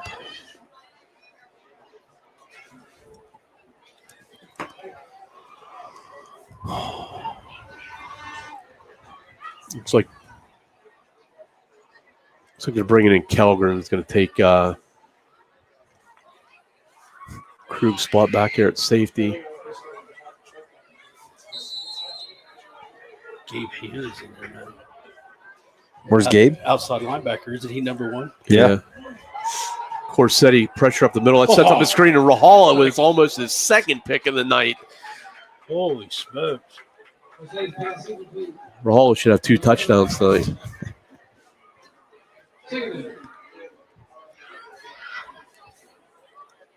Here's my question. And Shaq, you may know the answer to this. Is the guitar player back or did he graduate? He graduated. He is at West Point. Really? Yep. I got to thinking about 10 minutes in. That's what I'm looking forward to next. him ripping some chords. He was pretty talented. Yes, he was.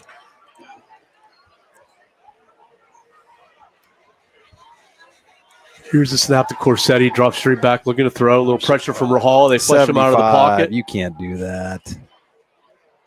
And we got a flag on the play, and this appears to be on Keystone. So this is going to be coming back with 25 seconds left in the half.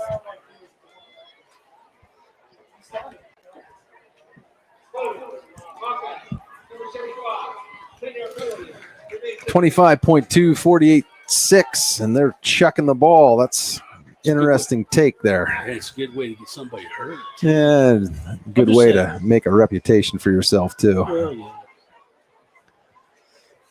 And the way Billy has his arms behind his back, I'm wondering if he doesn't feel the same way.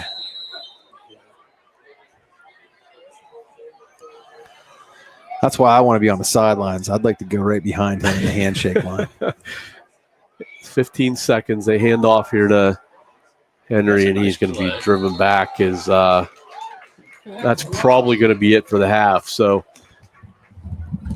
both teams are going to come off. That's going to be halftime. Your score, Keystone 48, Brookville 6. Brookville will have the ball to open up the second half. We're going to take a break. Again, we'll be back with some analysis of the first half, some scores from around the league. Enjoy some band, and we'll be back with you in a little bit. You're watching and listening to Brookville Raider football on Blue Nation Network.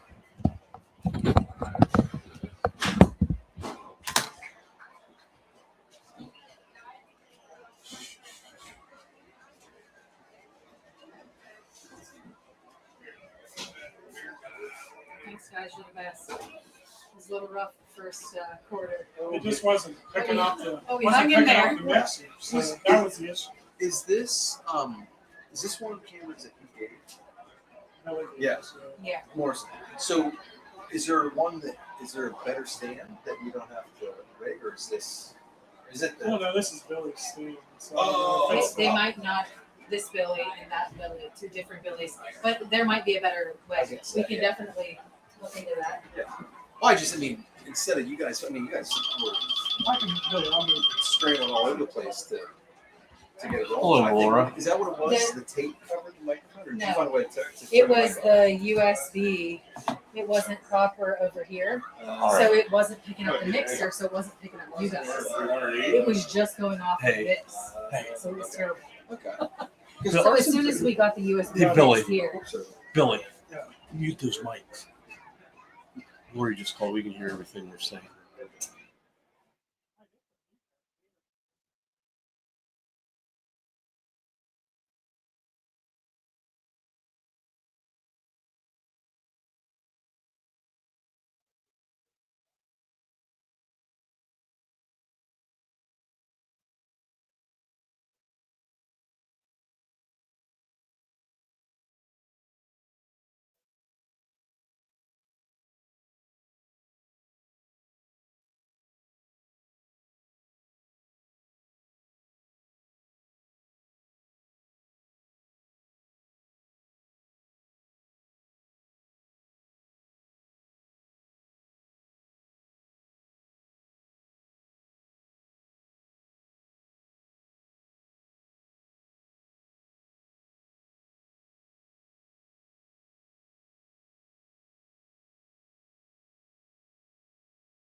If you're looking for a bigger house, I know someone. Or if you need to downsize, I know someone. maybe you want to move to the country. I know someone.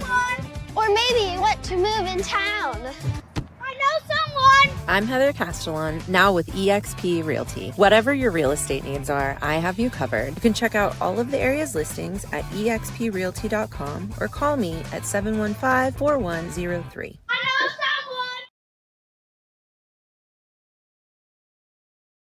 Mac Metals. What's our mission? We strive to be a leader in the metal manufacture and steel industry. By investing in those closest to us, our employees and our customers, we aim to build lifelong partnerships while impacting the community around us. Family owned and operated since 1989. That's Mac Metals. Located by BWP Bat Factory, exit 86, I-80. Get ready for the event of the summer. Join us for the Brookville Barbecue Bash on Saturday, August 23rd at the Jefferson County Fairgrounds. Bring the whole family for a full day of kids' activities and games, mouth-watering barbecue, ice-cold beer, live music, and show off your ride at the car cruise-in. And the best part is, it's free to attend. Don't miss out on the best barbecue in the area. Brookville Barbecue Bash on Saturday, August 23rd, brought to you by the Brookville Area Chamber of Commerce. For more information, visit brookvillebarbecue.com.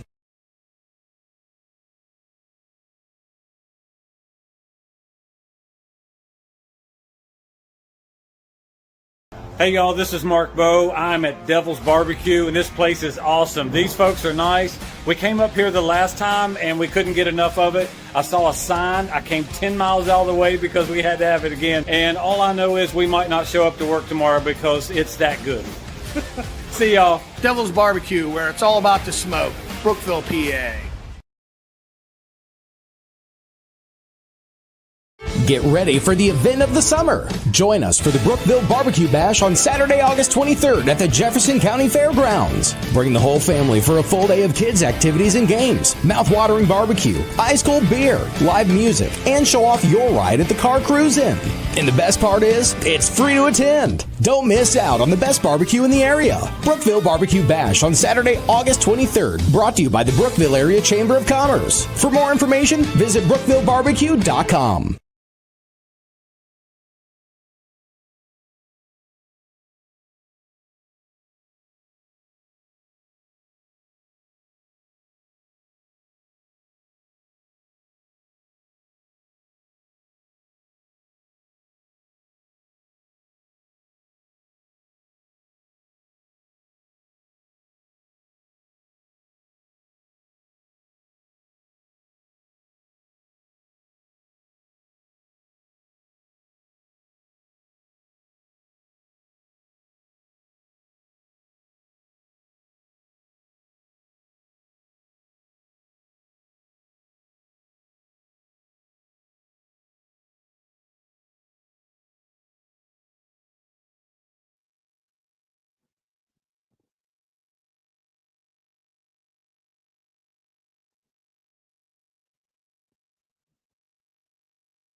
Check. There we go.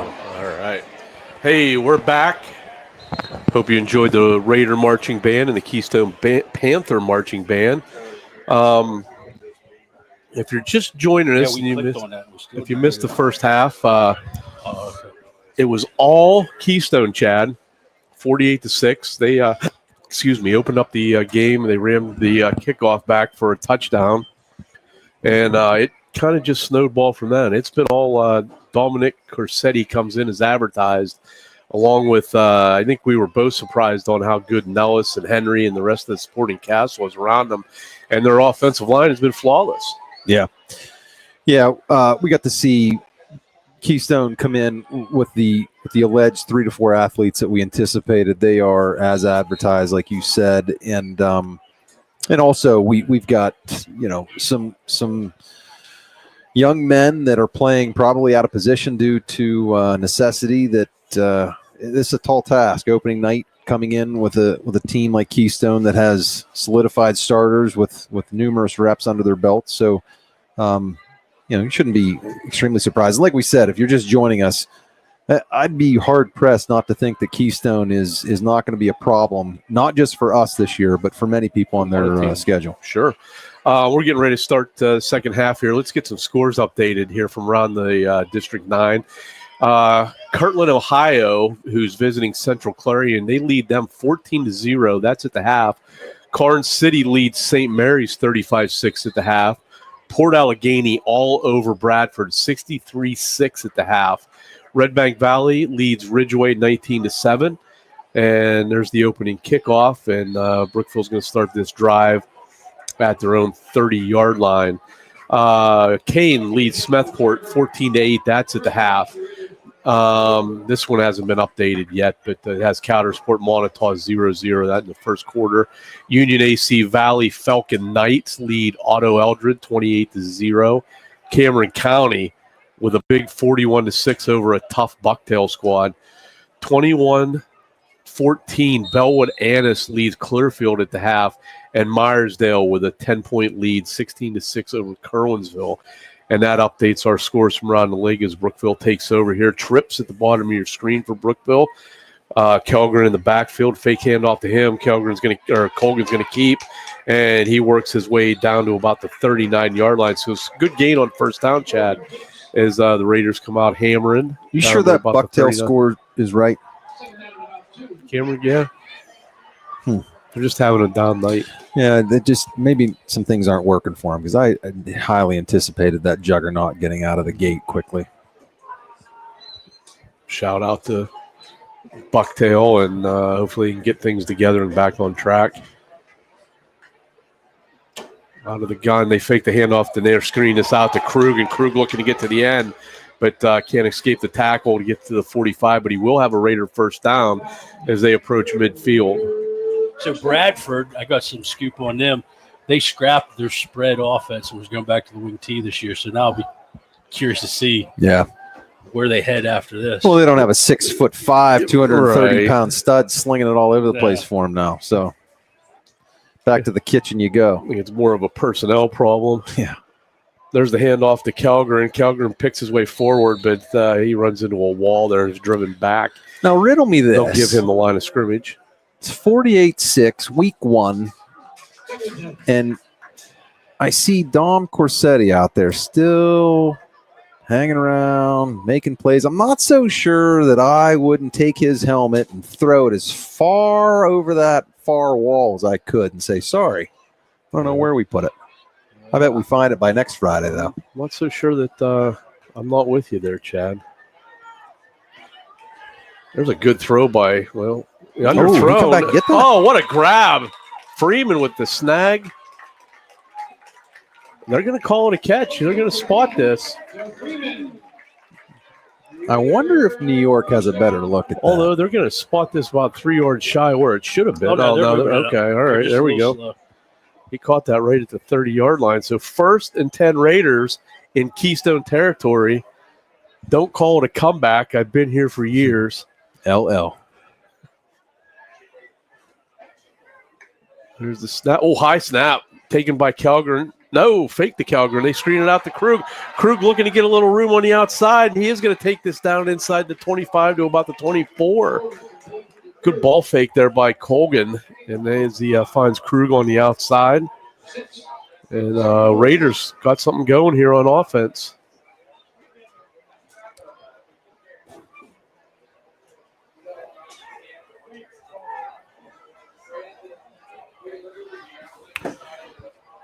Bunch formation up the top of your screen. Krug, the lone wide receiver at the bottom. Sidecar is Calgren to the left. They are going to hand off this time to Calgren. He scampers out down close to the 20, and he is going to be close to another Raider first down. Looks like they're going to spot this about a yard shy. So that's going to bring up a 3rd down and 1. 8:27 left to go here in the third quarter. Keystone with a commanding 48-6 lead, but Brookville looking to chisel into that. JR's got to keep his butt down. His snaps are starting to get high.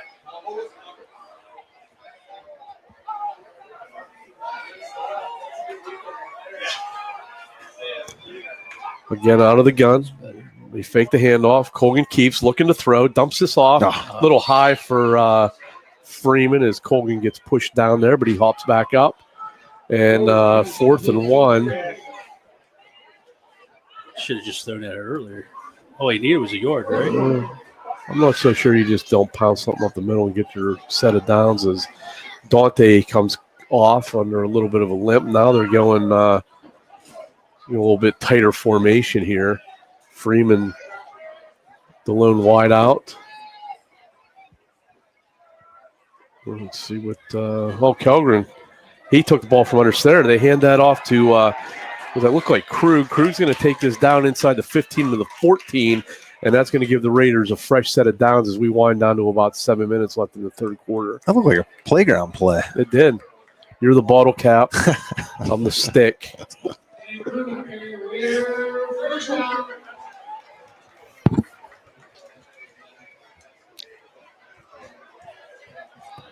Running clock here in the second half due to the mercy rule. 35-0 lead after the first half is played. Clock only stops on change of possession, official timeouts, penalties, and scores. So this one should fly by here.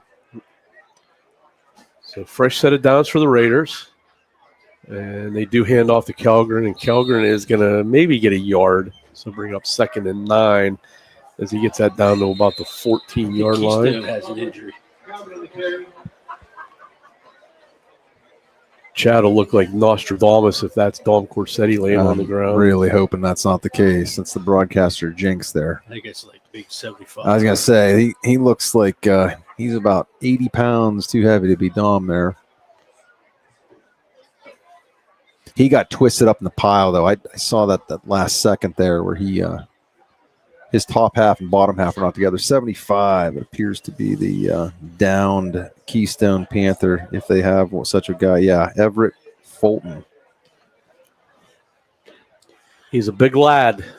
I can't wait to see Central Clary to see what kind of physicality they have and see if these guys can't play with Keystone. I think they can. To be up front. That's the only thing. I don't know what Central Clary had coming back up front. But There can't be as physical as they have been. I don't think so. They can't be. I agree with that. They can't be. I'm not saying they're not going to be good, but they Right. can't be at the level they have been. That's just unsustainable for as long as they've been. I've said that before. I know. and I officiated their junior high and their JV programs, and I thought, well, the well's not going to run dry because they still stick you down there too. So, but they've just been so blessed at depth at every. I mean, for the past 3 years, how many times you see rarely did the same number play on both sides of the ball. They were just very. But Hyman's young, right? Very young. He's not he was a freshman last year. I think he's a sophomore, yeah. So he's young. He Just get some seasoning. And I don't think Ferguson never missed a snap, did he? I don't ever remember him being hurt for as much contact as he took. I mean, a lot of people couldn't hit him, so he had that going for him. But guys, just a reminder, if you don't have anything going on this Saturday at the Jefferson County Fairgrounds, take a run out to the Chambers Barbecue Bash. Come out for great food, fun, and community spirit while supporting the Chamber. The heart of little heart of our small town. They do so much for us, so let's show up big and help make this event a sizzling success.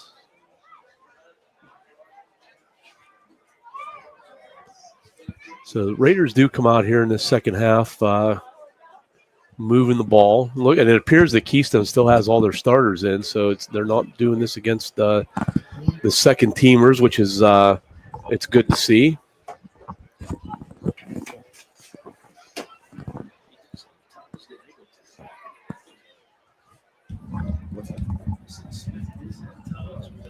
Keystone players still down. Hey, why don't we go to one commercial real quick here while they attend to number 75. We'll be right back. You're listening to Brookville Raider football on Blue Nation Network. If you're looking for a bigger house, I know someone. Or if you need to downsize, I know someone.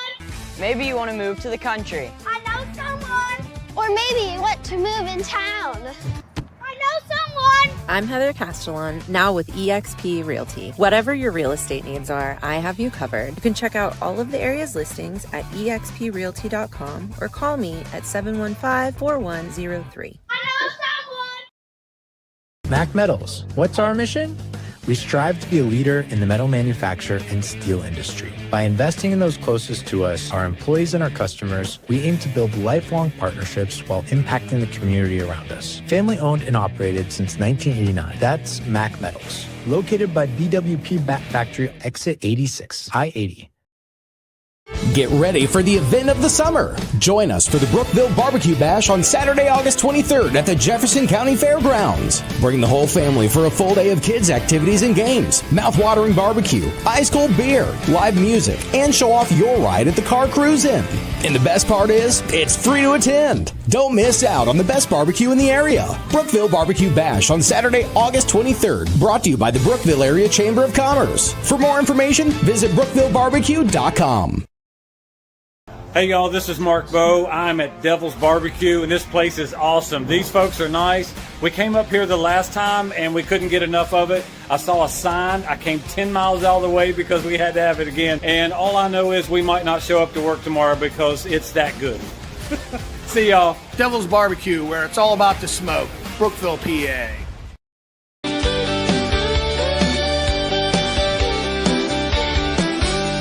In the heart of Brookville where the rivers flow, there's a voice that's calling, let me tell you so. Blue Nation Network, shining bright and clear, keeping our community close, bringing you cheer. From the action on the field to the news in town, we're the ones who keep you, never let you down. Local heroes on the rise, shining like a star. When it comes to staying informed, we raise the bar. Oh, Blue Nation Network, we got your back. Sports and stories, it's a rocking track. Tune in and listen, join the lively show. Brookville together, there's so much to know. Oh, Blue Nation Network, we got your back. Sports and stories, it's a rocking track. Tune in and listen, join the lively show. Brookville together, there's so much to know. All right, we're back here. I hope you enjoyed the commercials from all our great sponsors. Just to give you an update, it looked like they put an air cast on the Keystone player. Now they have a stretcher out, so they're going to take him off. Unfortunately, that's nothing you ever want to see. We don't care if it's a Brookville guy or a Keystone guy. And again, that was Everett Fulton was his name, the down player there. While we have a couple minutes here, just a reminder about some of the fundraisers that some different groups at the schools are having that you can help out with and support those programs. The music department, they're selling pizzas. They're going to take a trip to Disney for a performance down there. Cheerleading is they're having a fundraiser for uniforms. Volleyball is selling subs. Guys, I can't stress to you guys enough out there that helping out with these fundraisers, it goes a long way to helping these kids have a successful season, whether it's for uniforms, whether it's for away trips to help them buy food, equipment, whatever the case may be. It takes a lot of money to support a program, and you're maybe just buying a couple subs or whatever you can do certainly helps out those programs. So find out who you can contact and help those departments out. And any little bit you can do is great. It'll be much appreciated. The fall sports they're in full swing, and golf club has had, or the golf team has had some great success so far this year, led by the Burton boys and Reese Taylor and the Marrera. Two Chains Marrera. Lad Blake. They're doing an outstanding job. And the girls team, they had a a great first outing. They took first place at one of their meets, so it's great to see them going out and performing well. And of course, soccer and cross country and ladies Raider volleyball, that's all in full swing. So check the schedule on the school website. If you get some time, stop out and maybe see a volleyball game, maybe some soccer. Go out and check out golf. If you're a golf fan and you want to go out and check that out, you can certainly go watch that. I've never been to a golf match. I think that would be pretty exciting.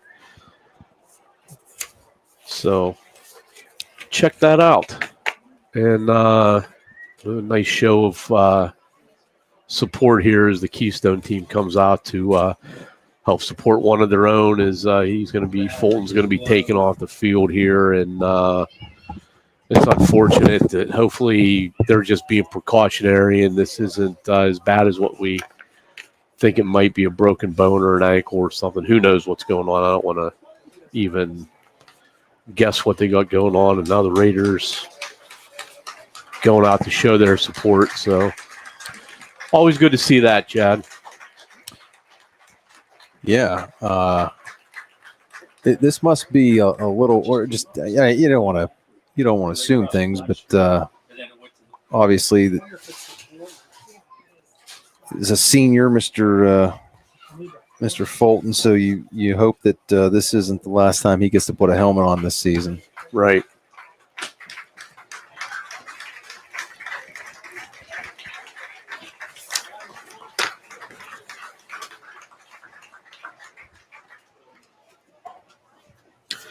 So let's do a little bit of a game reset here.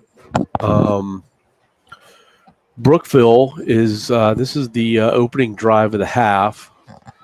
They are in Keystone territory, 2nd and 10. The ball spotted just inside the 15-yard line, down about the 14. 6:30 left on the game clock. Each team has all their timeouts left, and we are on a continuous clock because of the 48-6 score. Is Keystone's up big here in the second half, so we'll have a clock, and that'll run continuous unless we have change possession, or like we do now with an injury or whatever. So we're getting Mr. Fulton off the field, and we wish him the best and his family the best, and hopefully it's something he can come back from pretty quickly.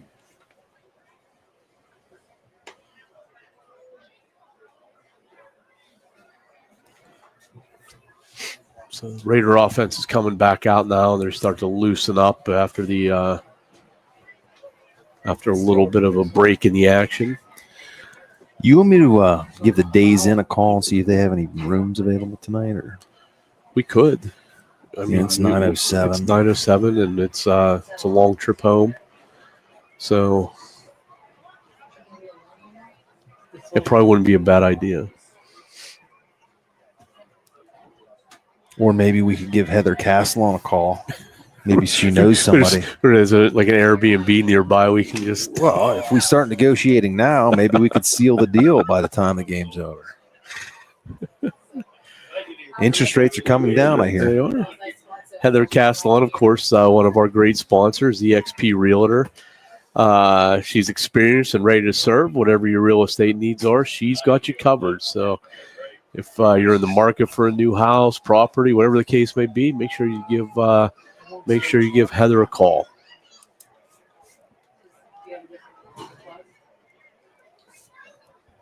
And we're set here. Again, 6:30 left, 2nd down and 10.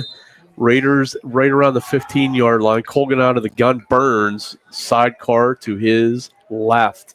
Trips at the top of the screen. Krug, the lone wide out at the bottom. Rahal at a snap.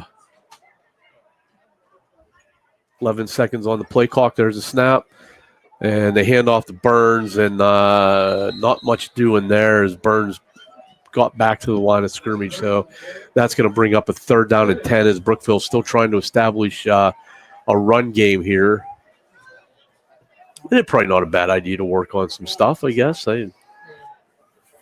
Burns stays in tailback. They go twins down here at the bottom. That's Morey and Krug. There's a snap. Colgan's going to roll out. He's looking, and he's got incomplete. Pass intended for Krug down inside the 3 to the 2, but that's going to be incomplete. So that's going to bring up a 4th down and 11. Raiders have to get inside the 5 for a first down. Sorry, folks. We're trying to bring the picture back here. We, I think, have a battery issue, so we're going to go old school like it's radio. Oh, Nelly, let me tell you about Alabama. That was my Keith Jackson invitation. Hope you guys all enjoyed that. I got it. Colgan drops straight back, looking to throw, pulls it down, and he is going to be sacked on 4th down, and that is going to be at the 24-yard line. So we'll see if Keystone, with 5 minutes left, sends the first team back out. They got another player down on the field. That's a cramp. This one looks like a cramp, yes. Speaking of cramps, Devil's Barbecue is so good that you can eat until you get cramps there. I'm telling you. You are like the transition king tonight. Hands down, the best barbecue around, Chad. Fast, flavorful, and absolutely delicious. You just can't beat it. Plus, they're set up at Macbeth's Cabins by the river. So if you're in town, maybe you just got done canoeing, maybe you're staying at Macbeth's Cabins for the weekend or whatever, go hit them up over there. Cody and Rob and MB and Caleb, they'll be more than glad to set you up with some of the best barbecue you're ever going to have. Had some turkey and brisket last night, and just amazing stuff. So if you're out for a ride, it's the perfect stop for some amazing food. And Rob and MB and those guys, they'll take great care of you.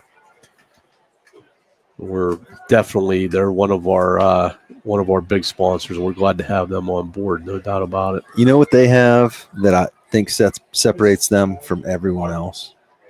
The white barbecue sauce. Yes, it's pretty good. Now, I like the hot barbecue sauce, but everybody else in my family eats the white barbecue sauce. But I like stuff a little bit spicier. I can't get enough of that hot barbecue sauce that they have out there. So It's right there. That little near my camera. That check. I feel like I'm in an operating room here. We got a bunch of wires going everywhere and people ordering others to do things and resuscitating. And I think we're going to come back live here any moment. Well, it looks like we do have a new quarterback. No, of course, Corsetti's still in there. Never mind. Nellis in motion. They fake the hand. Well, geez, who's got the ball? Looks like Spence got that. No, it wasn't Spence either. They got guys going all over the place, Chad. Holy smokes. Doesn't matter, though, because it's a hold and it's coming back. It was Jacob Henry on the carry. They faked about 3 different handoffs to 4 different guys. That's a pretty noble name, Jacob Henry. Jacob Henry. It is pretty noble. Wonder if he's from England. Wonder if he's been knighted. I don't know, mate. Throw another shrimp on the barbie. I think that's Australian. Oh, yeah. I get those guys. Different confused. continent. Well, it was once an English colony. That's where they sent the outlaws. You're right. And they could never hold a lead because they couldn't hold one against us either. Yeah. They were up 13-0. Idiots. They blew it. They blew it. Again, Nellis in motion. Oh, high snap. Corsetti pulls it down, flips it to Nellis. Nellis breaks a tackle and doesn't quite get back to the line of scrimmage. So they're going to lose a couple more there. So the botched snap and good pursuit there by the Raiders. And let's see where they spot this bolt. We call this a 2nd and 21 coming up. As we wind down under 40 minutes to go, or 44 minutes to go, excuse me. Scores 48-6. Keystone. Freeman down here at the bottom of your screen in coverage. Bring another guy in motion, fake the hands off. Corsetti pulls it down on the stiff arm. He's looking for a hole, and he's got it. And it's a face. And he is going to be pushed down from That behind. There's ball's a out. fumble, That's but it's out of going to go bounds. out of bounds. And he was pushed down there by Parker Kelgren, who tracked him down. And Corsetti was a little slow getting up, but he appears to be okay. Good job by Parker catching him, though. Yeah. That is one fast cat, number 1 from Keystone. Dominic Corsetti. He can motor. So 1st and 10 on the Raider 22-yard line. So Keystone knocking at the door again as they're just outside the red zone here. Number 22 in the backfield with Corsetti. And they hand to Nellis, and he's trying to get tracked down by Morey from behind. He's slowed up, and Morey will eventually catch him, but not until he gains about 7 yards. Good pursuit there by Morey to stick with it and not give up. I understand, and this is not sour grapes at all, because I'm a firm believer, no matter what the score is, if you're getting it handed to you, you have an option to try and stop it. So I'll say that. But the only thing I can say here is, with teams only allowed 1 scrimmage now, more or less, and starting week 0, these are, I guess, you could consider these preseason reps continued. I don't know. Yeah. I can't see another reason why I would be risking athletes at this point. Right. I agree with you, because I mean that last run by Corsetti, there's a handoff by to Henry, and Henry busts it through. He's cramping to about for sure. the 10, yeah. And he's going to have a first. It's going to be first down at the 10, so this should be first and goal. I mean, they got 15, 18 dudes sitting on the sidelines there, just chomping at the bit to get in the football game. First and goal from 10. That's a little head scratching. A little. But there's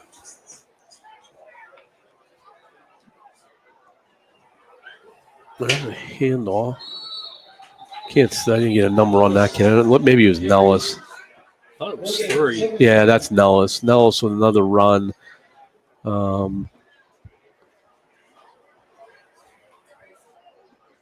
Not much of a gain on that one. It's just down back to the line of scrimmage. So good job by the Raiders to contain him, because Nellis has been electric tonight. And speaking of electric, K&T Supply is your local family-owned source for electrical, plumbing, pipe, lumber, HVAC, and more. Serving Brookville, Clarion, Dubois, Punxsutawney, Sigel, Knoxdale, Marion Center, New Bethlehem, Corsica, Cooks Forest. And Jacob Henry is going to take that in from 10 yards out. And he's going to push this lead to 54-6 Keystone with 32 seconds left on the clock. Corey Lindemuth, big supporter of Brookville Sports, obviously, owner of K&T, longtime listener, first-time caller tonight. He president of our ball league, doing a lot of really nice things there with Little League.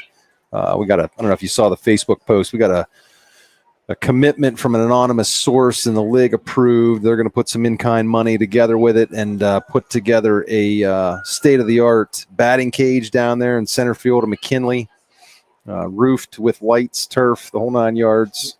It's a good kick, and that's going to make it 55-6 Keystone. A lot of good things happening down at the Brookville area Little League complex.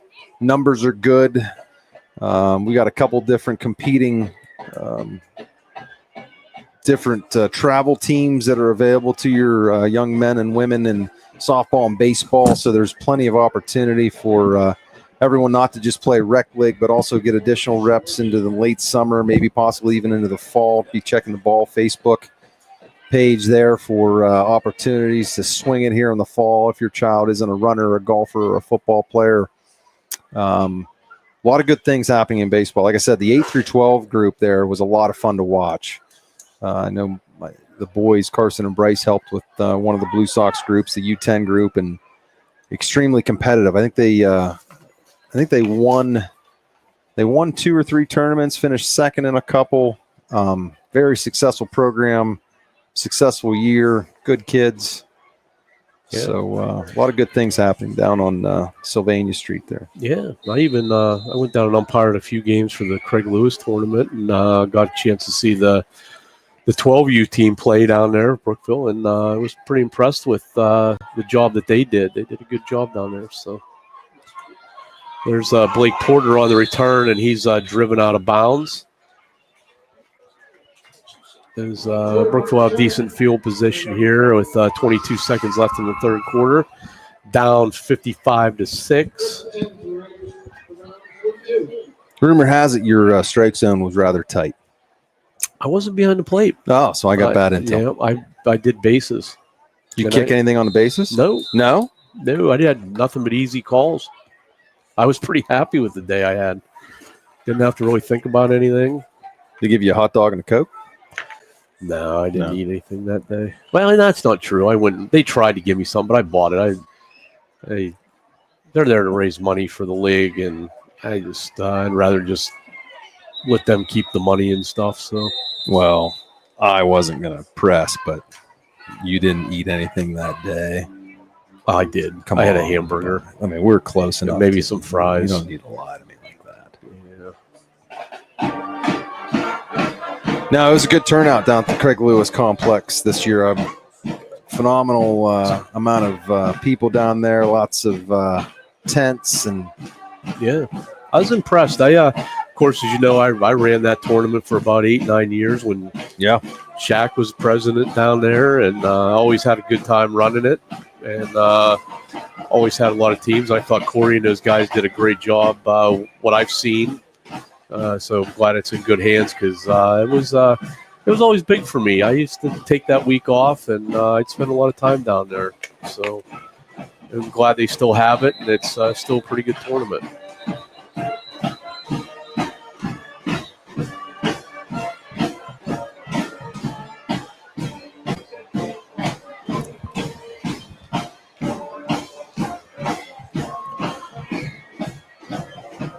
So where we are, start of the fourth quarter, Raiders back on offense. Ball spotted at their own 42-yard line, and they're going to wind the clock here as we get started. Colgan and Burns in the backfield, twins to each side. High snap. They hand off to Burns. No, they fake it, and that pass was intended for number 21. Looks like we got some new wide receivers in here too. This is that was Lawson Gert, who that was intended for. Gert, number 21. He's out there with number 18, Weston McKinney. Phillips was out there too, looking to set a block on the edge.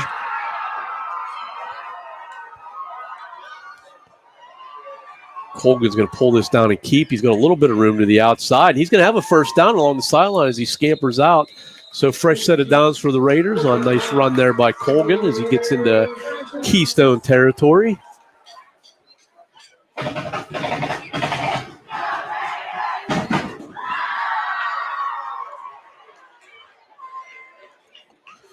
As we mentioned earlier, Brookville will be heading down to Karnes City next Friday night. Of course, we'll bring you the action. Kickoff will be at 7 o'clock. Unfortunately, I will not be joining the team next week for next week's game. I have a prior commitment that I need to go to. So Chad and Shaq and those guys are going to bring you all the action.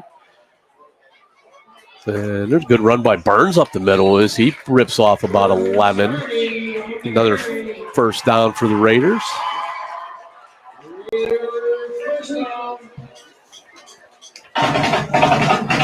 Number 6, Zach Phillips, comes off. We've got number 23, Jordan Sarvey, in the game in the backfield.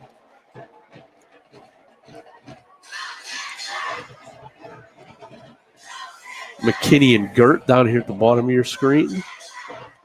Colgan stays in at quarterback. There's a snap. I believe it's still Rahala at center. And they're going to go to Sarvey again, and he picks his way forward for a few.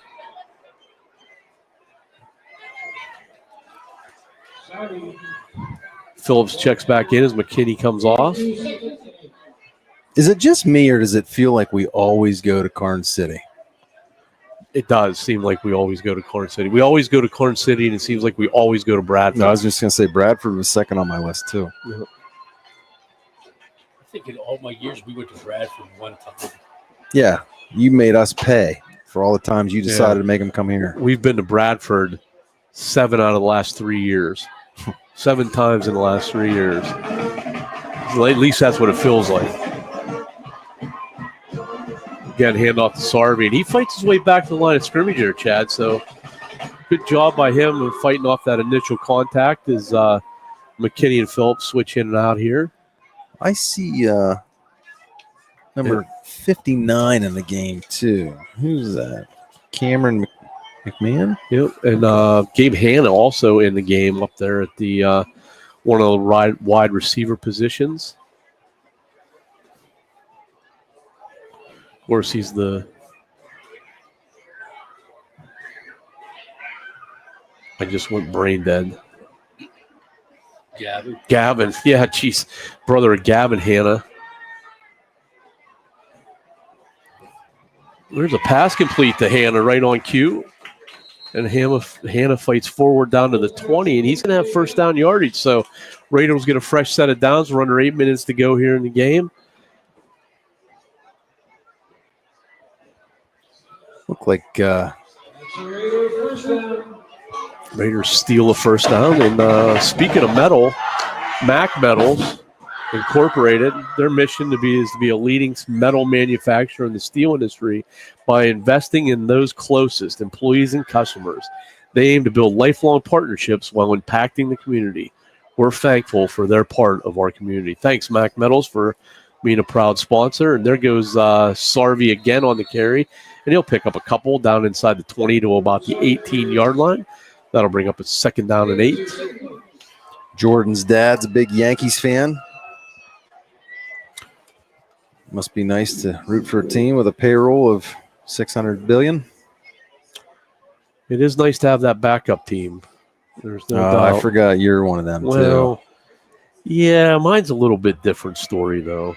I grew up a huge Don Mattingly fan. And you know what, though? I'd give you credit. You were a lot closer to New York. You were raised in DuBois. So that's my fault. I apologize. Yeah, I was a big Donnie baseball fan growing up, so. I thought he hated that all. Blake Sire, I believe, was the young man on the reception there as he's brought down, right about the 15-yard line. So we got about a third and 5 to go here. Sarvey in the backfield with Colgan, twin formation. They fake the handoff to Sarvey, and Colgan fights his way down inside the 10. This should be good for a first down. No, they're going to mark him about a yard shy.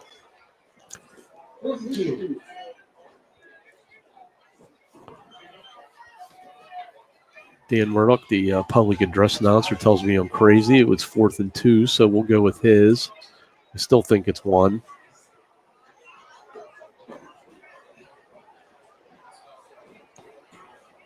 Colgan looks things over, takes a step up.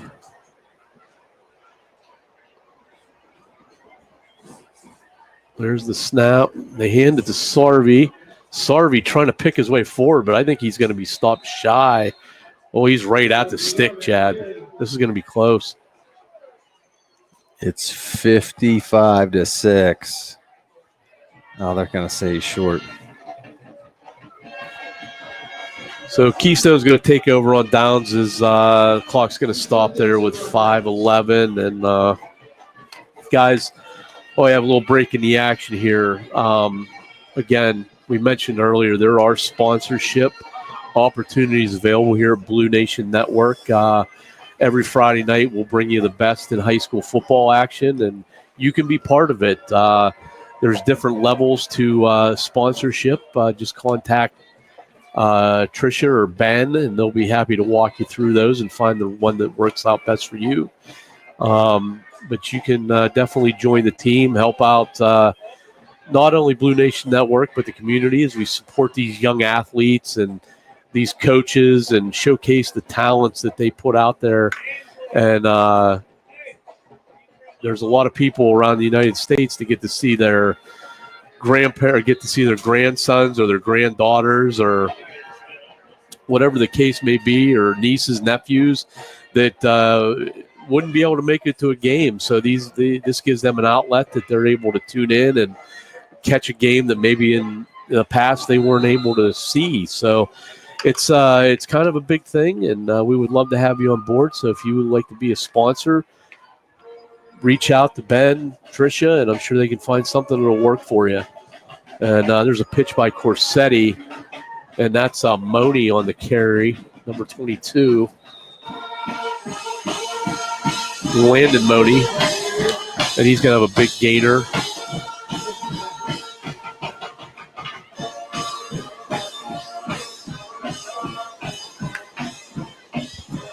But without sponsors, this is tough to do. There's a lot of equipment to pay for, and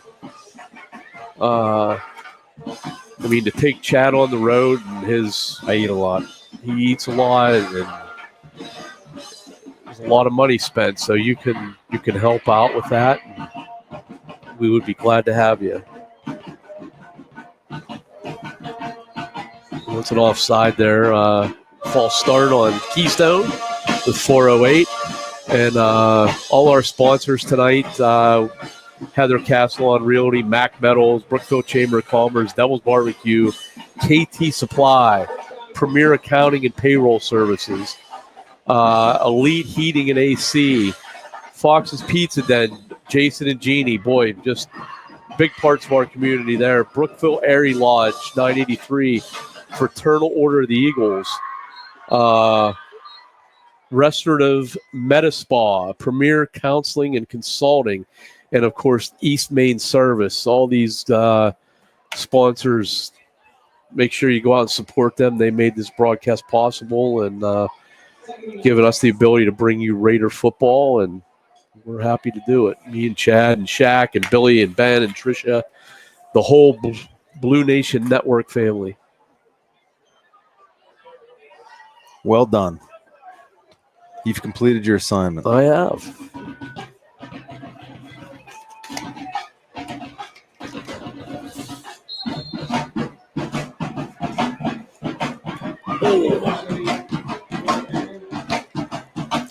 I feel like I played tonight. Yeah. Oh, that's sitting for that long is tough.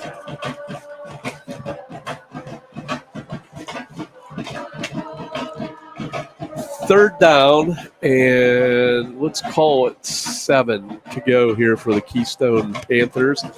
And they've been impressive tonight. They lead 55-6, and Dawn Corsetti, just an outstanding game for the Panthers, along with Eli Nellis and Jacob Henry and Landon Reed and Spence and these guys. It's been fun to watch these guys. For Billy and the Raiders, it'll be back to the drawing board, and we have a little bit of growing pains here for a while. Get some guys in the right spots, but Coach Morrison, I'm sure will, with his coaching staff, will get some things figured out, and they'll move on to Keystone next week. Short gain on the carry. He gets it blocked to the 30 for a gain of about 2. That's going to bring up a 4th down and 8. Just over 2 minutes left in the football game.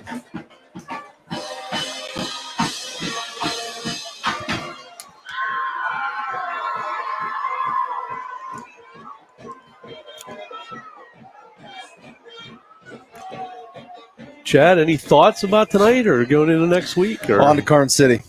There we go. This one's just about in the books, and we're worried about Karn City right now. Join us next week for as we go visit the Gremlins of Karn City. What's the score of that game with St. Mary's? Down in Petrolia. Yeah, let's look at some scores from around here while we got a couple of seconds. Let me reload the scoreboard. God bless America. Are we going to be able to broadcast down there? Because I don't ever remember getting a signal down there. Yeah. So we haven't been down there since I've been doing this. So Kirtland, Ohio leads Central Clarion 24-7. That's in the fourth quarter. Karnes City just taking it to St. Mary's 55-6. That game is in the third quarter. Not good. Port Allegheny added a score, but Bradford making a comeback 70-33 in that one. So if you took the over, 30 points by Larry Bird in that one. Go cash your card. Red Bank Valley all over Ridgeway 32-21. Kane over Smethport, and Kane bouncing back after a tough season last year. Tell me Bucktail circled the wagons. Tell me. They did not circle wagons. Cameron County takes down a tough Bucktail squad 54-6, but they have too much pride to lay down. They'll be back next week. Montauk leads Coudersport 17-0, so the Montauk machine starting to roll. It's been a while. They still half Cherokee, half Choctaw, or is that up for debate? Union AC Valley, the Falcon Knights with a 28-0 lead over Otto Eldred. Bellwood Annis still leads Clearfield by a touchdown, 28-21. And Myersdale with a commanding 37-13 lead over Kerwinsville. And those are your scores. What about Brockway? Are they tomorrow? They must be tomorrow. Tomorrow, yeah. And that's our final here from the Wigwam. Brookville falls to Keystone 55-6. We want to thank everybody for joining us, for Rob LeBenny and Chad Weaver and Scott Park, the coach. Thanks for joining us, and we'll be looking forward to bringing you some action next week on Blue Nation Network. Have a good night, everybody.